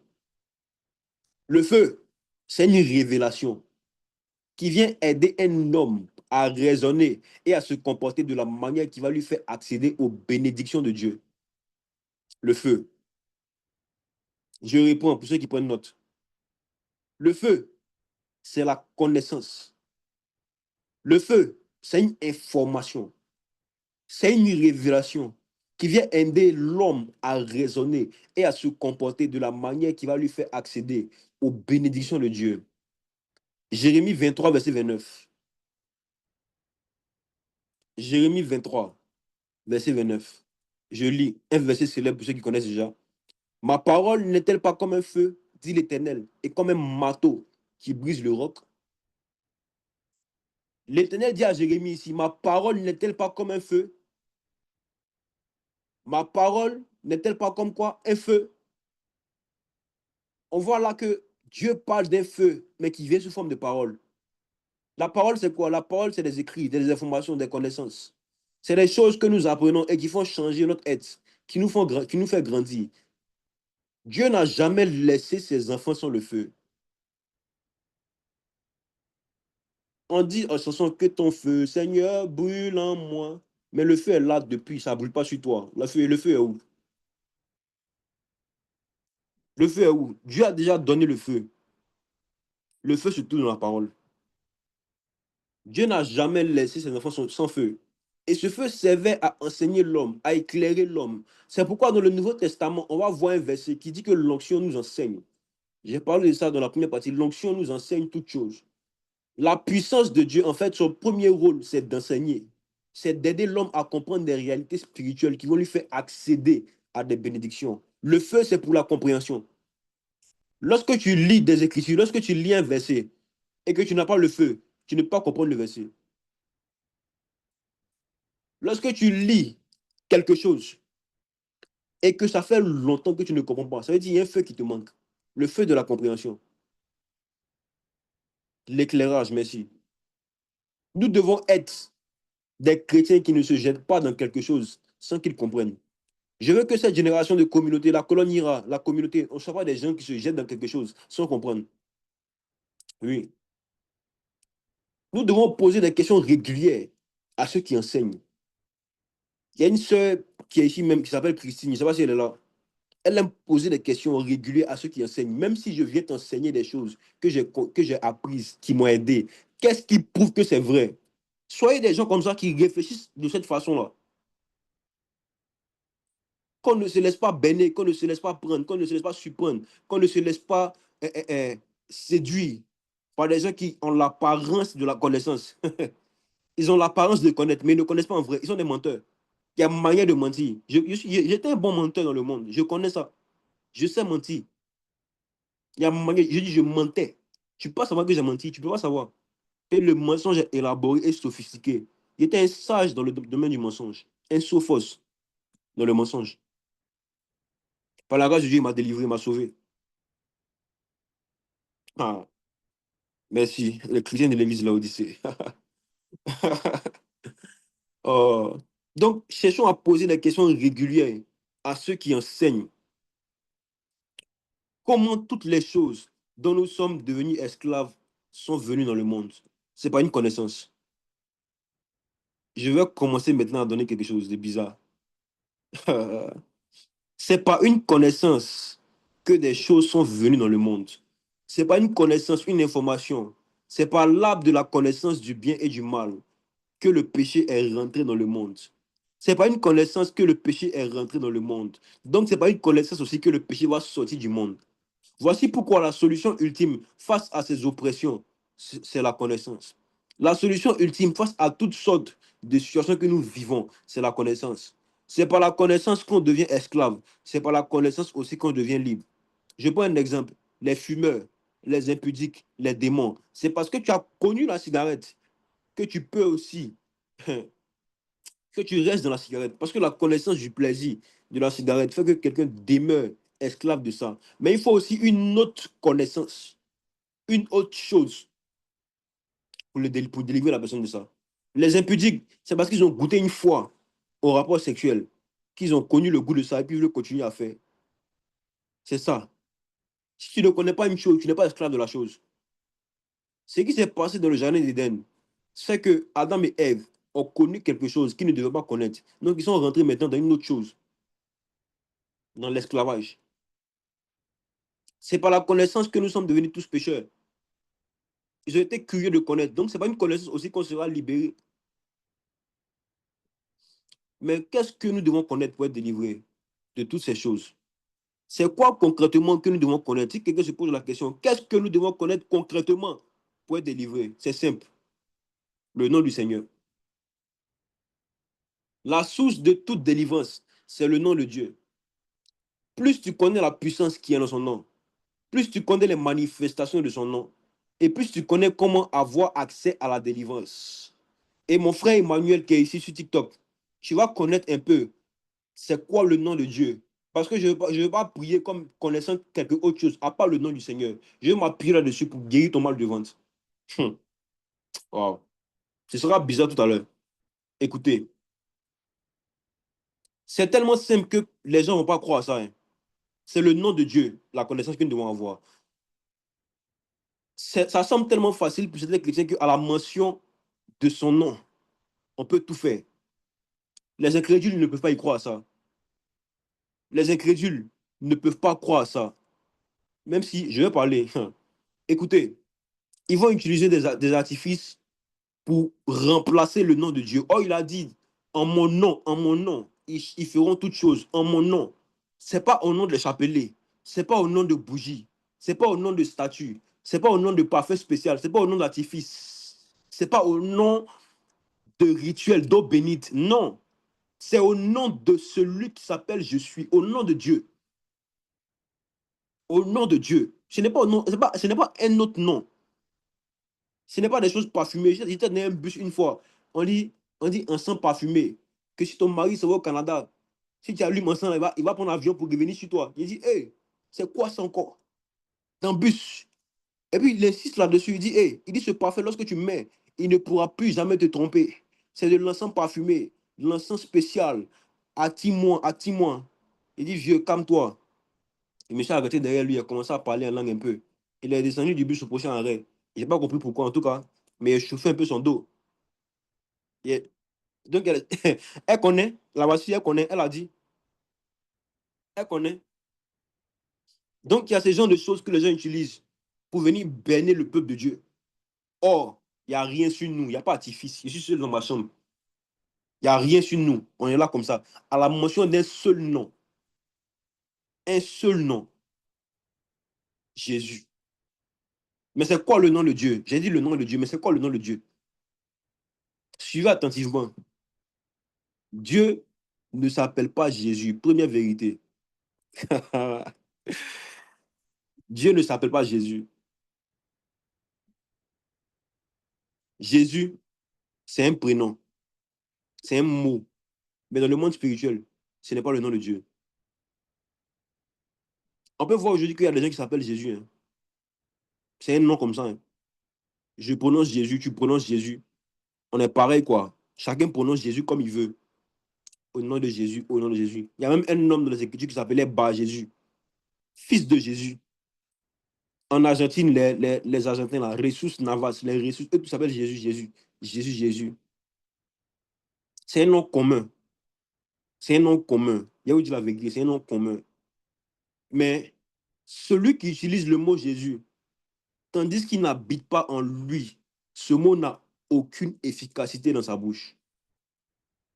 La puissance du nom de Jésus est en fonction de celui qui le cite. Ah, la puissance qui est dans le nom de Jésus est en fonction de celui qui est en train de dire au nom de Jésus. Jésus même là, dans d'autres langues, ça change. Ça change dans les autres langues. Je vous dis que, attirez attention sur un truc là. C'est pas le nom de Jésus là qui chasse les démons. Mais c'est la puissance qui est en son nom, en fonction de celui qui est en train de dire. En hébreu, c'est Yeshua. Et même, ils ont les noms bizarres, même plus que nous. Amashia, ils disent des choses comme ça. Ils vont commencer à dire d'autres choses. Yahweh Sabaoth, Yahweh Jireh, Yahweh Zikenu. Ça dépend de ce que Dieu veut faire avec eux. Dieu fait pour eux. En anglais, même, on dit Jesus. C'est pas Jésus. Oh, in the name of Jesus. En allemand, il ne sait pas. Imaginez un nom comme ça là-bas en allemand. En nous, ici, chez nous, on dit Jesus, Jesus, Jesus, Jesus. Ça varie. Ça varie. Donc, je attire votre attention. C'est la profondeur qu'il y a dans ce nom qui délivre. En fonction de celui qui est en train de parler de lui. On avance. Exode 3, verset 2. Suivez attentivement. Exode 3, verset 2. L'ange de l'Éternel lui apparut dans une flamme de feu au milieu d'un buisson. Moïse regarda et voici le buisson était tout en feu et le buisson ne se consumait point. Hmm. Exode 3, 2. Je répète encore, suivez. L'ange de l'Éternel lui apparut dans une flamme de feu au milieu d'un buisson. Moïse regarda et voici le buisson était tout en feu et le buisson ne se consumait point. Ha. Il y a l'ange de l'Éternel et il y a le feu. L'ange de l'Éternel apparut dans une flamme de feu. Hmm. L'ange de l'Éternel et le feu, c'est deux choses différentes. Suivez, hein? On dit l'ange de l'Éternel lui apparut dans une flamme de feu. Donc l'ange était dans un feu. Donc l'ange était dans une information. L'ange était dans une révélation. L'ange était dans quelque chose qui venait annoncer à Moïse une nouvelle révélation. Donc l'ange de l'Éternel n'est pas la flamme de feu, mais il a apparu dans une flamme de feu. L'ange de l'Éternel n'est pas la flamme de feu, mais l'ange de l'Éternel a apparu à Moïse dans une flamme de feu. Ce feu, c'est la connaissance. Ça veut dire que si Dieu veut se manifester à quelqu'un, il va se mettre d'abord dans un enseignement. Si Dieu veut se manifester à quelqu'un, il va se mettre dans un enseignement. Voici pourquoi, lorsque vous allez lire les livres des prophètes, vous allez voir régulièrement la phrase, la parole de Dieu vient à ce prophète dans une vision. La parole de Dieu vient à ce prophète dans une vision. C'est régulier depuis Abraham jusqu'à David. La parole de Dieu est adressée à ce prophète dans une vision. La parole de Dieu est adressée à ce prophète dans une révélation. La parole de Dieu est adressée par ce prophète par une parole. Moïse dit au verset 3 de Exode 3, il dit, je veux me détourner pour voir quelle est cette grande vision et pourquoi le buisson ne se consume point. Regardez ceci. Normalement, un bois qui est en feu doit se consumer, mais le bois ne brûlait pas. Le bois ne brûlait pas. C'est la croix que Moïse était en train de voir. C'est Jésus-Christ crucifié que Moïse voyait. C'est Jésus-Christ crucifié que Moïse voyait. Moïse voyait Christ crucifié lorsqu'il regardait le buisson qui était en feu, lorsqu'il regardait le bois qui brûlait et qui ne s'éteignait point. Il est en train de voir Christ crucifié. C'est-à-dire que lorsqu'on a vu Jésus-Christ et Christ crucifié, si on a dit que Jésus-Christ crucifié était la clé de toutes sortes de délivrances sur la terre. Donc celui qui a l'habitude de méditer Christ crucifié, en train de connaître un nouveau nom de Dieu. Le message de la croix est toujours puissant parce qu'il y a un feu qui l'accompagne. Il y a un feu qui l'accompagne. Lorsque Dieu était sur la croix et qu'il était en train de mourir, si Moïse était présent, Moïse allait voir dans le monde spirituel, Dieu était accroché à un feu qui ne s'éteignait point. Le message de la croix a commencé depuis Golgotha jusqu'à présent. S'il y a des délivrances qui sont en train de se passer, s'il y a des délivrances qui sont en train de se faire, ça veut dire qu'il y a Christ qui est encore crucifié. La voix de Christ crucifié est en train de monter toujours jusqu'à présent. C'est le nom de Dieu. Ah, il a kimbe de leva kamawa, shatakapali de brakilo diva, il a kaino viandi yapadia. Le nom de Dieu se cache dans la croix.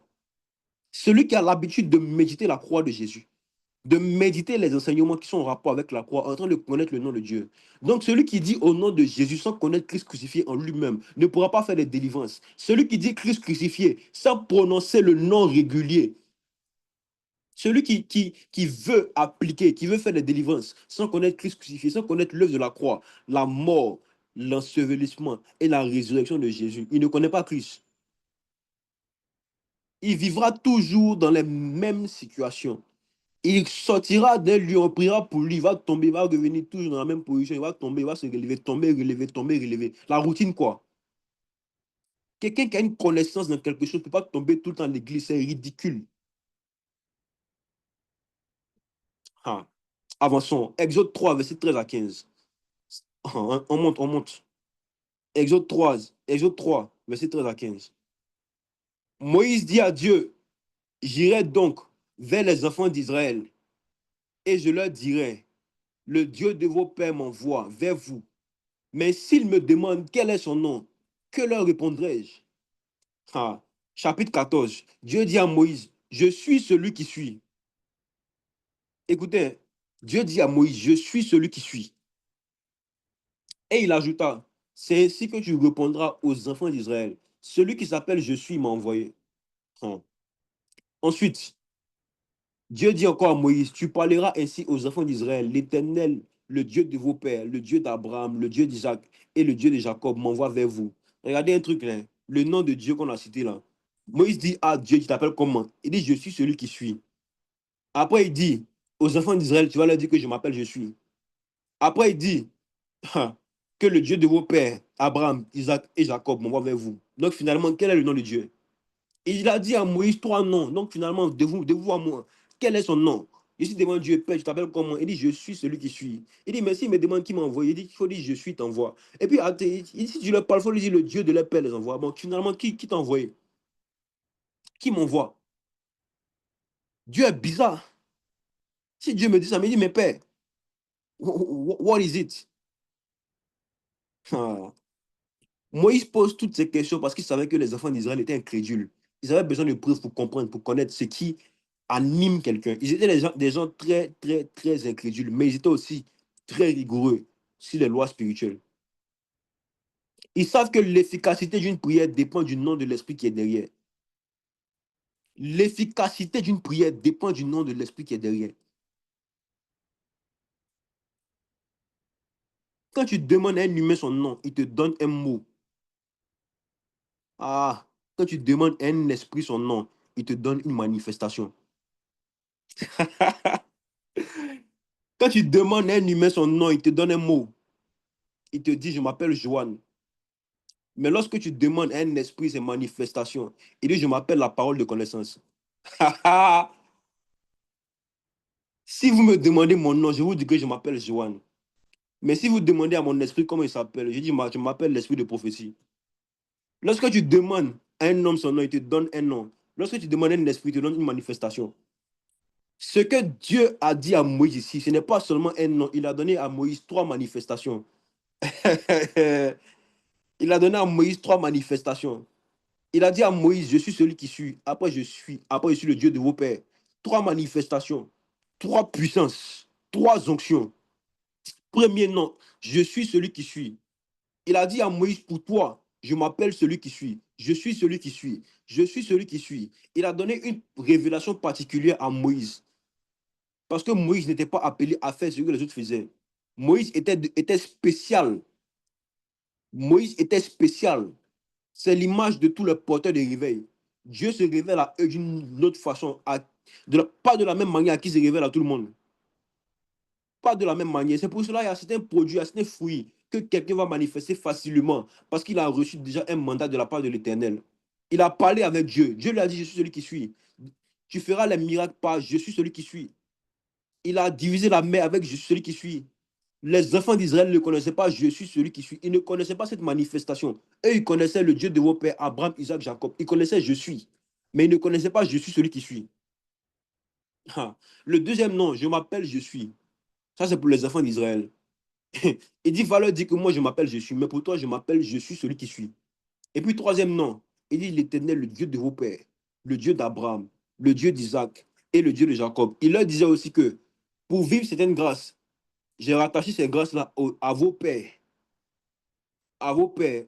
On n'a pas le temps, sinon on allait parler de ça. Des filiations.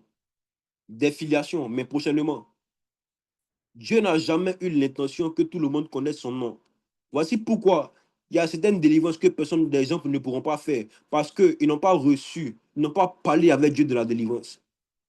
Voici pourquoi il y a certaines choses que Dieu ne peut pas vous délivrer encore parce que vous ne connaissez pas encore le nom de Dieu qui est caché derrière ça. Si tu as médité, le Seigneur t'a parlé d'une certaine situation, tu vas utiliser, c'est vrai, le nom de Jésus, mais il y a derrière le nom de Jésus, il y a une manifestation d'esprit que tu as connue et qui marche avec toi, qu'on appelle aussi les manteaux. Celui qui connaît son nom a accès à sa puissance. Dieu cache son nom depuis des générations parce que celui qui connaît son nom a accès à sa puissance. Et Dieu ne veut pas que tous les humains aient accès à sa puissance car tout le monde n'est pas bon cœur. Tout le monde n'a pas bon cœur. Lucifer l'a testé. Lucifer l'a testé. Le Seigneur est devenu maintenant avisé. Il ne donne pas son nom à tout le monde. Parce que lorsque tu connais son nom, tu as accès à sa puissance. Voici pourquoi depuis la nuit des temps, Lucifer est toujours puissant. Parce que ce que l'Éternel lui a donné, l'Éternel lui a dit son nom. Et donc, il connaît le nom de Dieu. Il marche avec le nom de Dieu. Satan est plus spirituel que nous. Il connaît Dieu. Il agit avec une puissance que nous ne connaissons pas. En tant que chrétien, on doit chercher à connaître quel est le nom de Dieu. Quelle est la manifestation que Dieu rattache à notre vie avant de dire au nom de Jésus. Beaucoup de gens ici, leur nom de Jésus n'a aucun effet parce qu'ils ne connaissent pas le nom de Dieu. Comme Moïse devait être celui que Dieu allait être utilisé pour apporter la délivrance, il lui a donné son vrai nom.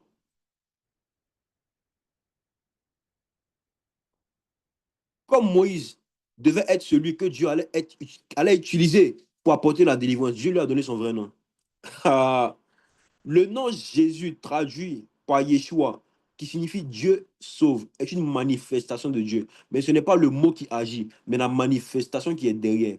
Chaque fois que les enfants d'Israël exprimaient, mais ressentaient, ou ils voyaient une manifestation de Dieu, il lui donnait un nouveau nom. Lorsque Dieu les guérit, il disait Yahweh Rapha. Quand Dieu pourvoit à leurs besoins, il disait Yahweh Jireh. Quand Dieu combat pour eux, il disait Yahweh Sabaoth.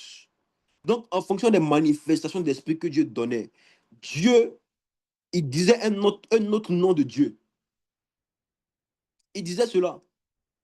Donc, à chaque fois que Dieu faisait quelque chose dans leur vie, il dit, oh, le Dieu qui guérit, Yahweh Rapha. Je suis là comme ça, j'ai faim. Et puis on voit les pains qui tombent du ciel. Oh, Yahweh Jireh. L'Éternel s'est pourvu lui-même. Il nous a guéris. Lorsque tu es en combat spirituel et qu'il sort pour toi, Yahweh Sabaoth, il a combattu pour moi. Connais-tu ces noms de Dieu? Est-ce que tu connais chaque manifestation de l'Esprit du Seigneur? Esaïe a parlé de cet Esprit de Dieu, cette manifestation. Tu diras bien bon, c'est bien beau de dire au nom de Jésus. Mais as-tu déjà médité sur les sept manifestations de l'Esprit de Dieu? As-tu déjà médité sur l'esprit de connaissance, sur l'esprit de force, sur l'esprit de sagesse, sur l'esprit de puissance? As-tu déjà médité là-dessus? Connais-tu ces manifestations d'esprit qui sont rattachées au nom de Dieu? Jésus lui-même est une manifestation qui est rattachée au nom de Dieu. Jésus est la parole de Dieu manifestée en chair. C'est par lui que nous sommes sauvés. Être sauvé passe par ce nom. Mais est-ce que tout passe par ce nom? En son nom, on fera tout. Mais chaque nom, chaque fois que nous disons le nom, il y a un esprit qui est rattaché derrière. Est-ce qu'on marche avec cet esprit-là? C'est un peu fort pour quelqu'un ici, mais je sais qu'il y a d'autres qui comprennent. Donc finalement, Jésus, Dieu n'avait pas un prénom fixe, mais il avait une manifestation et toutes ces manifestations. Voici la vérité. En fait, le Seigneur, quand il a vu tous les noms dans l'Ancien Testament, il a su que les enfants de Ménè étaient paresseux pour aller chercher tous les autres noms. Donc, qu'est-ce qu'il a fait? Il a résumé tous ces noms en le mot de Jésus. Simple. Il a résumé tout ça en Jésus. Ça veut dire quoi? Si tu n'as jamais médité la partie de Jésus, Yahweh Sabaoth, quand il combat pour toi, quand tu vas aller devant les démons, tu vas dire au nom de Jésus. Ça n'aura aucun effet. Parce que tu ne connais pas cette manifestation de Dieu qu'on appelle Yahweh Sabaoth. Tu n'as pas médité là-dessus. Tu ne connais pas. C'est pour cela la connaissance est la chose la plus importante du monde. On dit marcher par la foi, marcher par la foi. Mais la foi, c'est pas le fait d'être ignorant. Excusez-moi pour les adeptes de la foi. Excusez-moi, la foi. Certes, tu seras sauvé, mais tu vas souffrir sur la terre par la foi, hein. Tu vas souffrir sur la terre par la foi. La foi, c'est un don. D'accord. D'accord. Hein. Mais cherchez à connaître. Cherchez à connaître. Je vous en supplie, cherchez à connaître. Je vous exhorte. Cherchez à connaître toutes les manifestations qui sont cachées dans le nom de Jésus-Christ. Quand tu dis Jésus, pense à toutes ces manifestations. C'est la connaissance que tu as de ce nom. C'est la connaissance que tu as de ce nom qui va agir. Jésus est un canal par lequel le nom de Dieu agit. Jésus est un canal par lequel tous ces noms qu'on a cités de Dieu agissent. Peu importe dans quelle langue ce nom est prononcé, c'est l'Esprit qui est derrière qui agit. Et c'est l'Éternel, notre Dieu.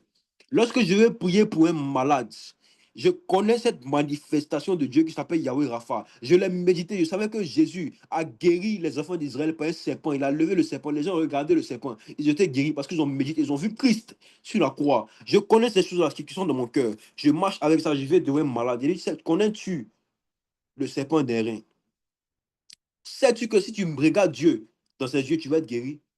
Pendant que tu me regardes, qu'au nom de Jésus, tu sois guéri. Il commence à manifester. Connaissez-vous ça? C'est à cause de cette connaissance que quelqu'un peut être capable de faire ça. Mais si tu ne connais pas cette partie, tu ne pourras jamais. Ton au nom de Jésus sera nul et sans effet.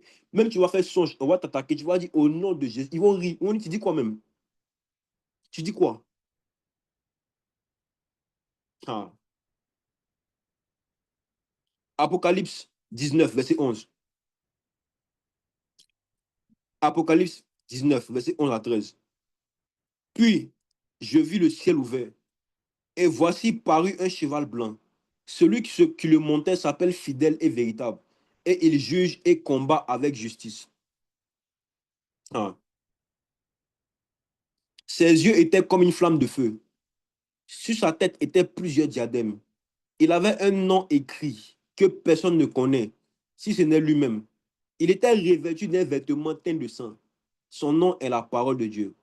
Regardez la vision de Jean dans l'Apocalypse. Il était au ciel et il voyait venir quelqu'un sur un cheval blanc. On dit qu'il avait un nom écrit, un nom que personne ne connaît. Il était revêtu d'un vêtement teint de sang. Qui marchait avec du sang sur la terre si ce n'est pas Jésus? Mais on dit dans le ciel, son nom est la parole de Dieu.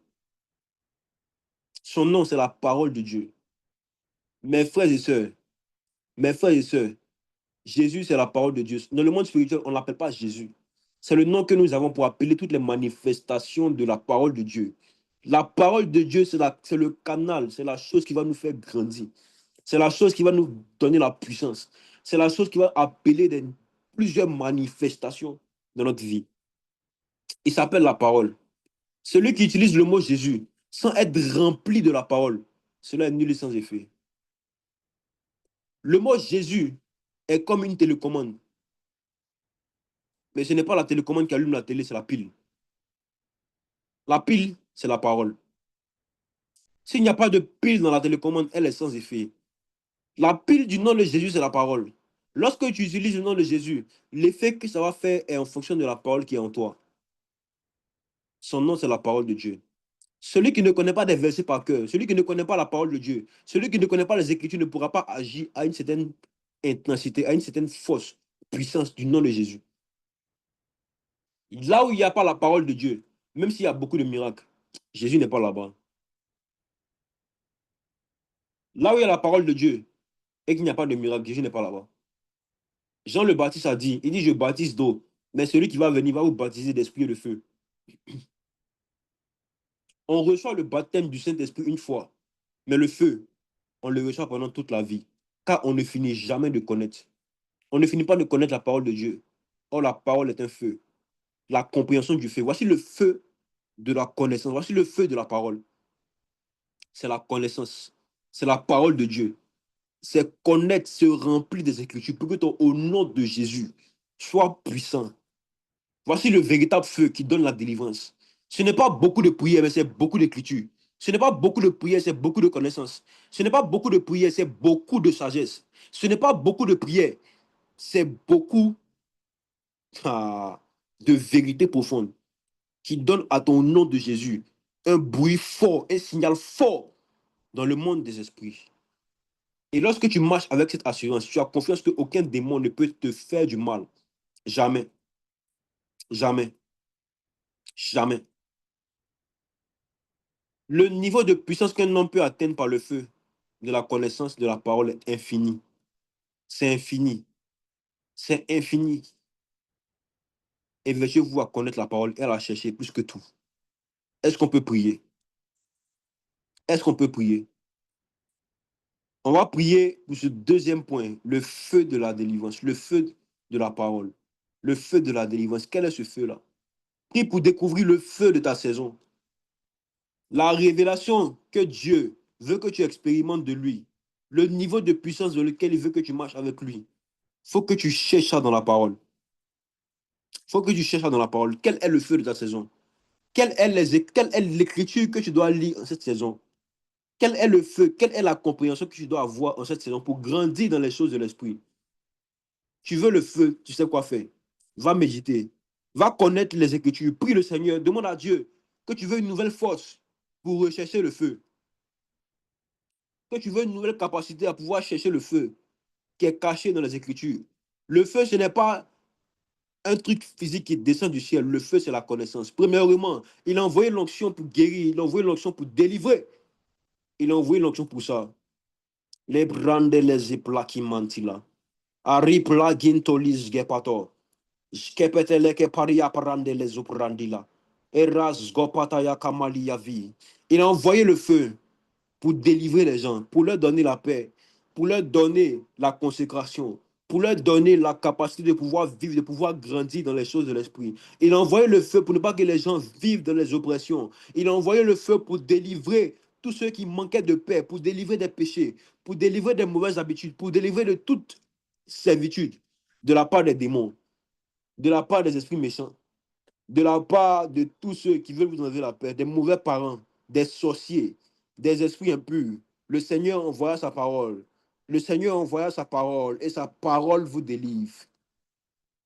David disait dans ce psaume que le Seigneur envoyait sa parole pour nous délivrer. Ça veut dire que la meilleure forme de délivrance, c'est la parole. Es-tu rempli de la parole ce soir? Après ce soir, tu dois avoir la capacité, la force d'aller méditer, d'aller chercher Dieu dans la Bible. La force d'aller chercher Dieu dans la Bible. Si tu ne veux pas vivre de grandes expériences avec Dieu, si tu veux être toujours dominé par les mêmes choses, tu sais ce que tu dois faire. Arrête de lire. Arrête de lire, c'est mieux.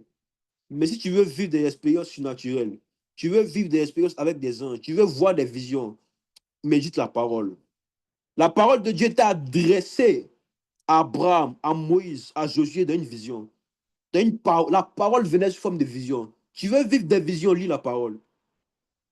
Tu veux vivre des visions, lis la parole.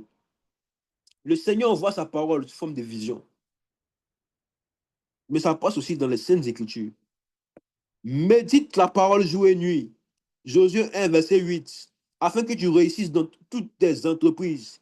Tu veux réussir à l'école, médite. Tu veux réussir dans ton ministère, médite.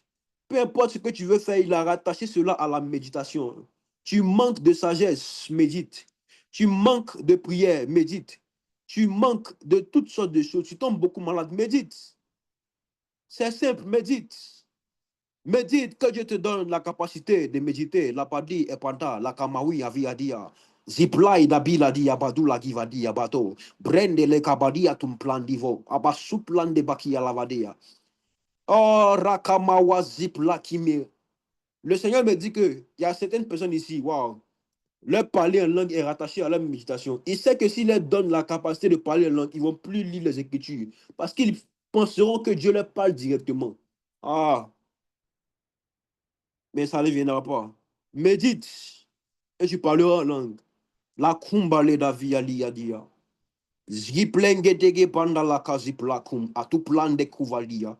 Sabrele kama zop la pela di kamis epata. Sketa kambala kabra la pailandio. Je ne suis pas prophète. Je ne suis pas quelqu'un qui voit les éclus des cieux. Mais par la parole, je peux dire des paroles, je peux dire des choses précises. Par la connaissance de la parole, Dieu peut t'accorder la parole de connaissance. Zgiplay les braki les devailande sipa. Adi kaoms ke paundali avadi. Lali kempani de kum sati lali kandi avia. Irak laste plus geto klepali dadia. Répandez les ouplés valiques les para. Tu avais entrepris de commencer le Nouveau Testament en début d'année. Nous sommes maintenant dans le 4e mois. Tu n'as pas commencé à méditer. Et tu veux vivre des choses naturelles. Tu te trompes. Tu es dans l'erreur. Médite. Ketatoula. La connaissance que tu recherches est cachée dans les Saintes Écritures. Médite. La Kimbel Lavadia.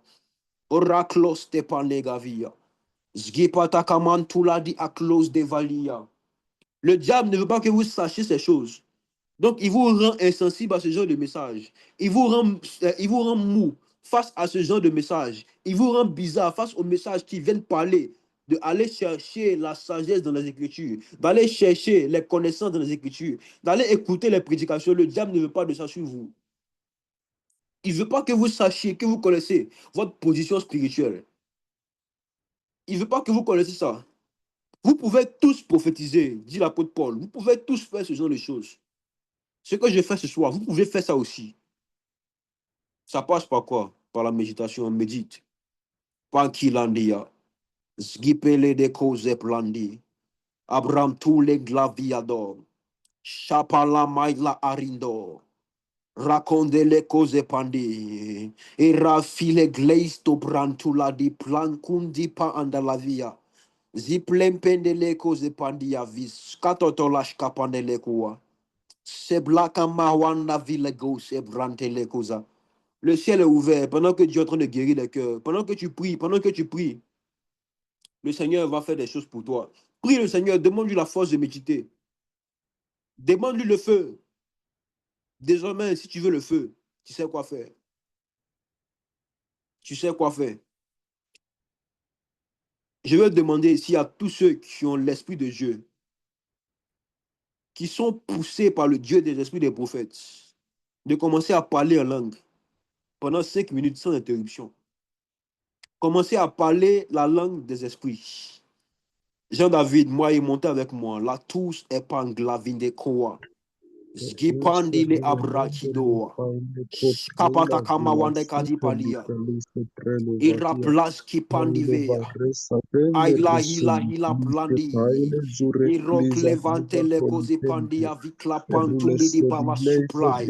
Erakapa kapa ila kama wakla pandi le kuze pandi. Iraski play le rasa plaka mantula di vlakindo. Oras geto le glaive de vali branchi de le pailandia. Araka palis ge patolik lovinde brandilos. Eja campalinde le alia blai la mandio. Obra vele ge planda la kazi planke du. A chaque la belande vis e branchinte le oandivae. E rasgi tu la blaze ge patola kus ge pantala ki olenevi. Rata la branti le resgo panto. Chapele ke baila dalia lios. Orivai la lika mawa mamawa zoplande. Eroples ge pali klafin kola dia lia labai. Era paulande apilande zuplando huya. E haila habaila kama winde vadios. Zoplande mai. Aredolaski pandi. Iraski plaile dia. Aplaka mawanda ku. La glapa wande kuwa. Giga pandile res goplande manza plande le ziplande vi. Aila hela ekandio vi. Irobles ge patu. Aplandile wanda. La brako wenda via. Siple mere kombendi. Aplakin ke de ke balia klakantule goze plai la va supla. Wandele brakindolia. Isuplaminde brosco pandele. Arakama wasi plaki velele vaila. Erosi pleke pankile di alia blaze ke pando. Brantele ge braski doli vesi plaki pendia. Skido ke paligavia. Wow. Wow. Je vais prier maintenant pour les cas de maladie. On va commencer à agresser un type d'esprit. Je sens dans mon cœur l'insistance de prier pour les filles qui, dans les périodes de menstruation, ont des douleurs au bas-ventre. Des douleurs au bas-ventre. S'il y a des filles présentes ici qui ont des douleurs au bas-ventre, je ne vais pas demander de lever votre main, je ne vais pas demander de parler. Mais là où vous êtes, mettez la main sur votre bas-ventre, la main gauche précisément, et levez la main droite au ciel. Vous tous qui avez un mal au bas-ventre, pendant vos règles, pendant vos menstruations, mettez la main gauche sur votre ventre et levez la main au ciel. Sur Zoom, ainsi que sur TikTok, s'il y a des filles ici, il y a des femmes qui sont concernées par ça, veuillez faire la même chose. Je prie. Aïe la veille la bédou. Skipedele kamawa atula glafanti et la glace de kaba. Au nom de Jésus, que je prie, de la connaissance de Christ que j'ai, éternel, éternel, celui par qui je marche, qui m'a oint pour annoncer cette nouvelle, je prie. Père, que toutes les femmes, toutes les filles ici qui souffraient de douleur dans le bas-ventre pendant leur période de règle, je prie au nom de Jésus. Cette douleur qui enlève la paix n'est pas pour elles. Cette douleur qui enlève la paix n'est pas pour leur Seigneur, n'est pas pour eux. Je prie au nom de Jésus et je proclame la délivrance maintenant. Je proclame la fin de cette douleur maintenant. Je proclame la fin de cette douleur maintenant. Je proclame la fin de cette douleur maintenant. Que pendant leur prochaine menstruation, et même si elles sont en menstruation actuellement, qu'on reçoive des messages de miracles, de douleurs qui ont disparu instantanément pendant que je parlais, que je souffre. Démons qui se cachaient derrière ces esprits, qui se cachaient derrière ces mots. Je vous ordonne de partir maintenant. Je vous ordonne de partir maintenant. Je vous ordonne de partir maintenant. Je vous ordonne de partir maintenant. Au nom de Jésus que je prie. Voilà, les kandi olukabandia. Lise katedele kuadi de brum skopa. Shatakapala kamawi. Kapatakamalakawi. J'avais une vision hier et cette vision me revient aujourd'hui. Quelqu'un ici, si tu as un mal à l'oreille droite précisément, à l'oreille droite précisément, mets ta main droite sur ton oreille pendant que je prie. Mets ta main droite sur ton oreille. Et je prie le Seigneur. Éternel, éternel, Dieu d'Israël, toi qui t'es révélé à Moïse comme étant celui qui est, je suis celui qui suis. Père, que cette manifestation que Moïse avait, je veux rentrer là-dedans, Père, pour agresser tout esprit de sudité, tout début de sudité qui attaquait quelqu'un au nom de Jésus. Je chasse maintenant, par la puissance de celui qui s'appelle Je suis, par la puissance de celui qui s'appelle Je suis celui qui suis. Yahweh Rapha. Entendez maintenant, F-Tata. Je viens maintenant sur le cas d'Emmanuel, sur TikTok ici. Mon frère, si tu es là, ton mal de ventre qui dure depuis 8 ans, si seulement tu crois, Dieu va te sauver. Si seulement tu crois, il a envoyé sa parole va te délivrer. Tu n'es pas tombé sur TikTok par hasard. Dieu sait mettre les circonstances pour une seule personne. On n'était pas censé faire un live. On n'était pas censé le faire. Il y a à peine 10 à 8 personnes. On n'était pas censé faire ça. Mais je crois fermement que cela est pour toi. De là où tu es, ferme tes yeux, mets la main sur ton ventre. Wale kandolo zopla baba baba baba malia klevende valia. Bleke mawa kama wande de kumbalido visco da da da. Kalia di ko bandi alika vadia bato. Je t'ai vu. Je te donne 10 secondes. Je te donne 10 secondes. Démons qui donnent des douleurs au niveau des intestins. Démons qui donnent des douleurs au niveau du bas-ventre. Kabela et Kabea les Kababia d'accord. Je parle avec autorité. Pas maintenant. 10, 9, 8, 7, 6, 5. Maintenant, va-t'en. 3. Les Kawin de Valia 2. Maintenant, liberté, liberté, liberté au nom de Jésus. Liberté au nom de Jésus. Tu es libre au nom de Jésus. Tu es libre, Emmanuel, au nom de Jésus. Le ciel est ouvert sur toi. Le Dieu que je prie, le Dieu que moi qui m'a sauvé, le Dieu qui m'a délivré, est en train de te délivrer ce soir. Tu vas te réveiller demain avec une absence véritable de la part de celui qui s'appelle Je suis. Oh, les Kawin des Vallées. Tu vas rendre témoignage ici par la puissance de Dieu. Par la puissance de Dieu. Par la puissance de Dieu. Que ton nom soit béni, Père éternel. Merci pour cette guérison et pour cette délivrance que tu opères. Amen. Amen. Amen. Je vais prier maintenant pour ceux qui ont du mal à lire les Écritures. À chaque fois que vous venez devant les Écritures, c'est comme si il y a des démons qui s'approchent de vous pour vous donner du sommeil, pour vous empêcher de pouvoir méditer, pour vous empêcher de pouvoir chercher dans les Écritures ce qui vous concerne. Ah, de là où vous êtes, que le ciel s'ouvre sur vous et que maintenant, avant chaque méditation, par la grâce de Dieu, que la victoire vous soit déjà accordée. Que le mouvement spirituel des démons et des anges autour de vous pour vous empêcher de lire la parole, ça cesse maintenant. Cesse maintenant. Cesse maintenant. Cesse maintenant. Les Kawana Valia. Les Roske Pandelavia. Je vois quelqu'un ici, tu as commencé à lire un livre et depuis tu es bloqué sur le chapitre 4. Je ne sais pas quel livre, mais depuis tu es bloqué sur le chapitre 4 de ce livre. Chapitre 4, plus précisément. Le Seigneur te donne l'ordre de continuer ce soir. La parlene de Kumavalia de Koa. Zgiple Ebra Kantala Kabadia. Parler Eblai la Pindevadia. Beaucoup de gens ont des problèmes par rapport à la méditation. Même si TikTok ici, recevez un nouveau feu. Recevez un nouveau feu. Le feu de la méditation. Le feu de la méditation. Daniel était un homme qui excellait à tous les niveaux. Zgito plein de alakabawande kumbazia. Rakamaleko wedevalia. Ah, ça sort ici, on Daniel 4.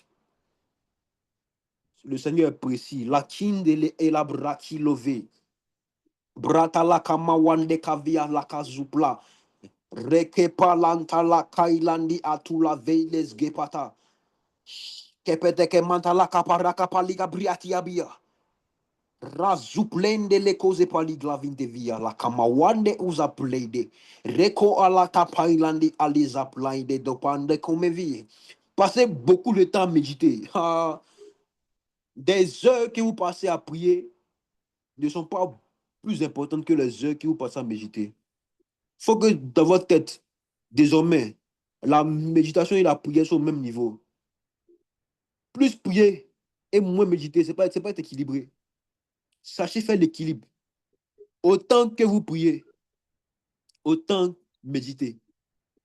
Autant que vous priez, autant méditer. Si tu pries 2 heures, médite au moins 2h30. Parce que Dieu te parle aussi. La prière, c'est parler à Dieu. Mais pendant la méditation, Dieu te parle. La voix de Dieu, ce n'est pas tout le temps entendre des choses audibles ou qui viennent au cœur, ou qui viennent sous forme de vision. Mais c'est comprendre ce que Dieu te dit au travers des Écritures. Il envoie sa parole. Et sa parole nous délivre.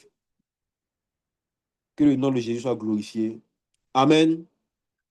Amen, amen, amen, amen. Est-ce qu'on peut glorifier Jésus? Est-ce qu'on peut glorifier le Fils de Dieu, celui qui s'appelle Je suis? Est-ce que quelqu'un qui a été éclairé, qui a été appuyé ce soir, peut glorifier celui qui s'appelle Je suis? Si tu as aimé cet appel, si tu as aimé ce direct sur TikTok, si tu as aimé, mets Jésus, Jésus, mets en commentaire Jésus. Si Zoom aussi, mettez Jésus. Il faut qu'on glorifie celui qui nous a permis de faire tout ça. Il faut qu'on glorifie celui qui a donné ses paroles. Il faut qu'on glorifie celui qui a donné l'enseignement. Mettez en commentaire Jésus, c'est lui le maître. C'est lui qui a permis toutes ces choses. C'est lui qui permet toutes ces choses. À lui soit toute la gloire. C'est à ce nom que nous parlons. C'est en ce nom que nous disons toutes ces choses. C'est en ce nom que nous faisons toutes choses. Le nom de Jésus. Et j'aime que mon maître soit glorifié. J'aime que mon maître soit élevé. Je ne fais rien de moi-même. Je fais que ce que j'ai vu faire le maître dans les Écritures et je fais pareillement. Que le nom de Dieu soit béni. Amen. Je pense qu'on a fini ici. Pour ceux qui sont sur TikTok, si vous voulez nous rejoindre sur Zoom, vous avez qu'à laisser vos numéros dans les messages de la colonne. On va vous donner des informations pour pouvoir rejoindre notre canal sur Zoom. Là-bas, on peut parler avec vous. On peut communiquer avec vous par la grâce de Dieu. Emmanuel, tu recevras ta délivrance. Tu écris à la chaîne de la colonne. On va t'entretenir aussi, parler avec toi pour faire grandir le peuple de Dieu. Je vois Fleury, je vois Kadista ici. J'ai vu un prophète qui est rentré même dans l'appel par la grâce de Dieu. Il a partagé le live. Donc, prophète, d'être le bienvenu. Merci d'avoir écouté le message. Et qu'on se retrouve bientôt, peut-être vendredi, samedi prochain par la grâce de Dieu. Moi, il a laissé son numéro en commentaire. Si tu peux aller prendre ça rapidement, il a laissé son numéro en commentaire. Tu peux prendre ça pour garder. Pendant ce temps, nous, on va sur Zoom. On va couper le live TikTok. Que Dieu vous bénisse ici. Et bye bye. Ok, mes gens de Zoom. On va terminer ici par la grâce de Dieu. Je veux, si des gens ont des questions, peut-être auxquelles je peux répondre. Car l'enseignement m'a délivré. Waouh. Ça met sur TikTok ici. Je vais aller sur Zoom. Mais venez sur Zoom, on vous attend. Samedi prochain, on vous attend sur Zoom. Il y a Joël Kanda qui dit l'enseignement m'a délivré. L'enseignement nous a tous délivrés. L'enseignement nous a tous délivrés. Ha. Donc, pour ceux qui ont des questions, vous pouvez les mettre en commentaire. Voilà. On va répondre à ça rapidement.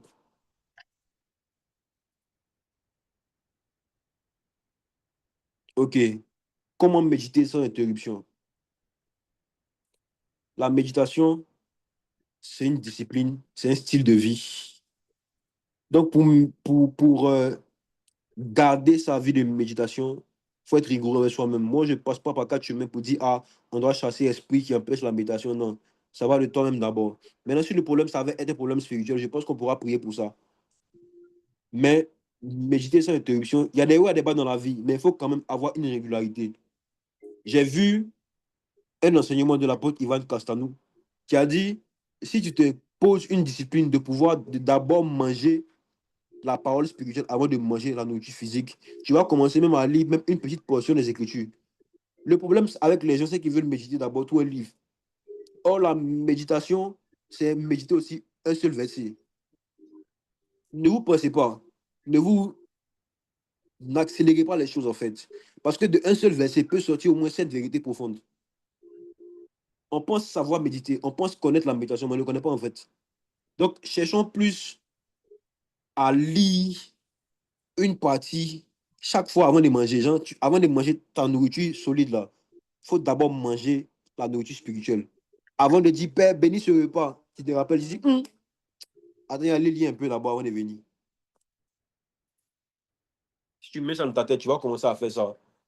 Mais avant aussi, avant chaque méditation, priez le Seigneur, demandez à Dieu de vous aider. Parce qu'il y a un combat spirituel qui commence à chaque méditation.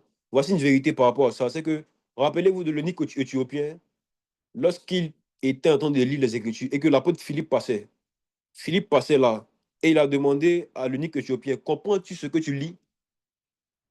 Il lui a demandé s'il comprend ce qu'il lit. Parce qu'il savait que pour comprendre les Écritures, il fallait avoir une certaine disposition et que quelqu'un t'explique.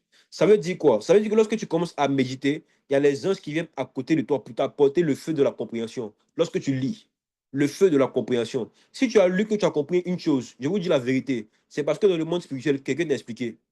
Hum.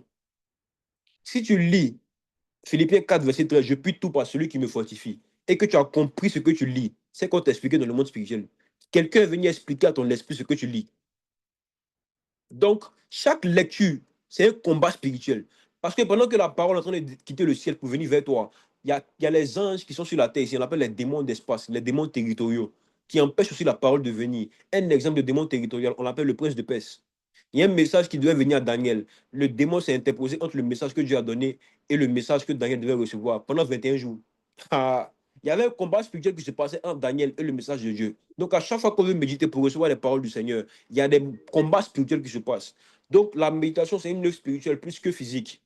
Priez le Seigneur qui vous donne l'inspiration, qui vous donne la capacité de pouvoir méditer. Mais aussi, faites-en vous-même une discipline personnelle. de pouvoir manger d'abord la nourriture spirituelle avant de manger la nourriture physique. Donne-nous aujourd'hui notre pain de ce jour.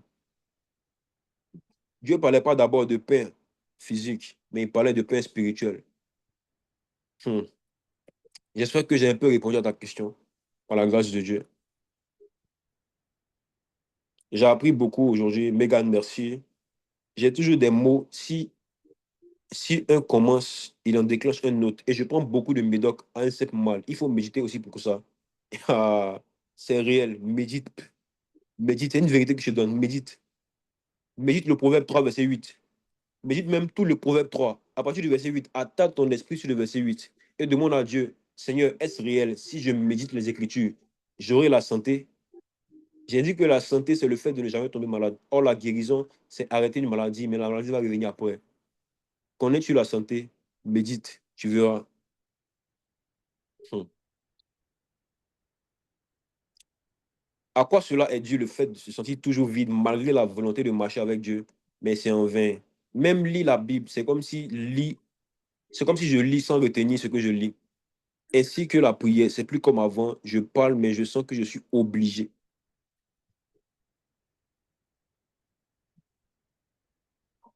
Je pense que mon frère t'a répondu, il pense qu'il y a la communion fraternelle par rapport à ta question. Il y a la communion fraternelle. En fait, la vie de prière individuelle seule, je ne pense pas que tu pourras tenir en fait. On ne peut pas faire ça seul. Dieu a designé la vie spirituelle pour que nous soyons toujours en relation avec d'autres frères. Même la vie de prière, la vie de méditation. Si tu fais ça seul, tu vas finir par éteindre le feu. Tu vas finir par éteindre le feu. Donc, Jeannette, je ne sais pas comment on prononce, excuse-moi si j'ai mal prononcé, mais en tout cas, voici c'est un peu. Le frère a répondu. Si tu veux plus de précision, tu peux lui écrire, il s'appelle Moye, tu peux lui écrire en PV sur le Zoom, il va te répondre par la grâce de Dieu. Donc, s'il n'y a plus de questions, je vais mettre fin euh, à l'enseignement et donner quelques informations par la grâce de Dieu.